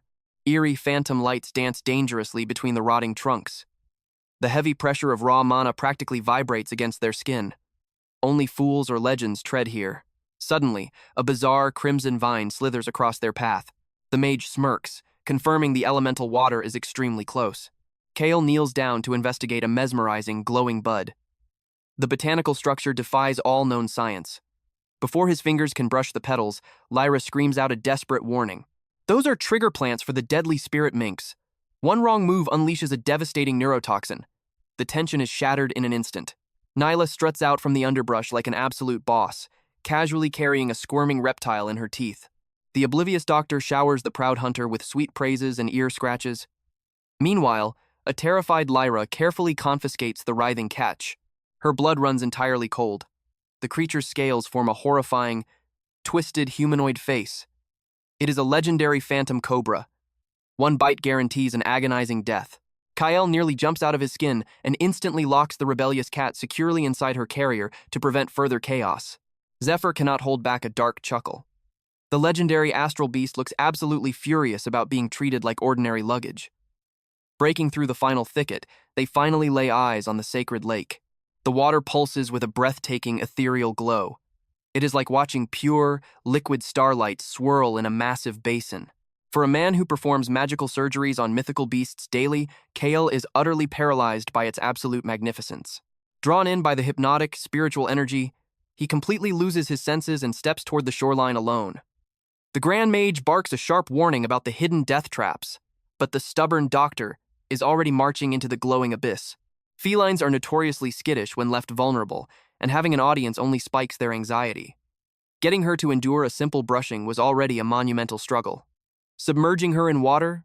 That sounded like a total death wish. Giving in with a heavy sigh, Zephyr finally calls upon the ancient elemental spirits. His melodic chant channels the divine grace of the sapphire goddess, wrapping Kael in a powerful aura. Within seconds, glowing gills materialize on his neck, pulsing softly beneath the radiant magical energy.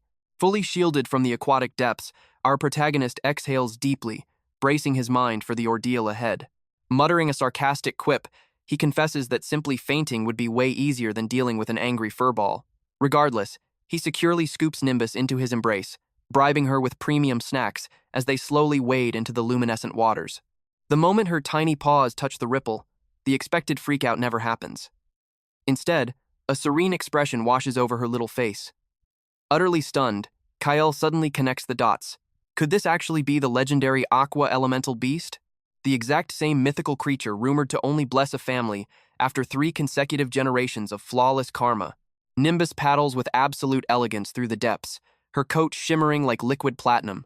The breathtaking view completely shatters his tense demeanor, making him desperately crave the modern perks of his previous life. A high-definition smartphone, a sizzling grill, an ice-cold beverage, or even a fresh brew. He would give anything to capture this magical memory. All around them, the mystical pool twinkles as spheres of pure energy pop like sparkling stardust. As he gently combs through her coat, a bizarre phenomenon occurs. Ethereal layers begin to float off in glowing ripples, looking less like a normal shedding and more like an intense, magical molting process. Kael watches the majestic evolution in absolute awe, completely losing his grip on the cleaning bar. It drifts lazily downward, settling right next to a cluster of very peculiar aquatic flora. Without thinking, our hero reaches out to grab it, completely oblivious to the fact that he just brushed against a lethal cluster of gloom petals. A vicious jolt of pain courses through his arm. His vision violently spins out of control, and the shimmering depths instantly fade to pitch black. When Kael finally manages to peel his eyelids open, the magical pool is gone. Instead, he finds himself trapped in a completely unknown realm. He frantically scans the bizarre landscape, muttering chaotic questions under his breath. Suddenly, a massive, heavy paw presses down onto his shoulder. Spinning around in slow motion, his eyes lock onto a towering, majestic lion. Its piercing golden gaze stares straight through his soul, totally unfazed. Panic glues his feet to the floor as the words catch in his throat. Just what kind of terrifying entity is he actually facing right now?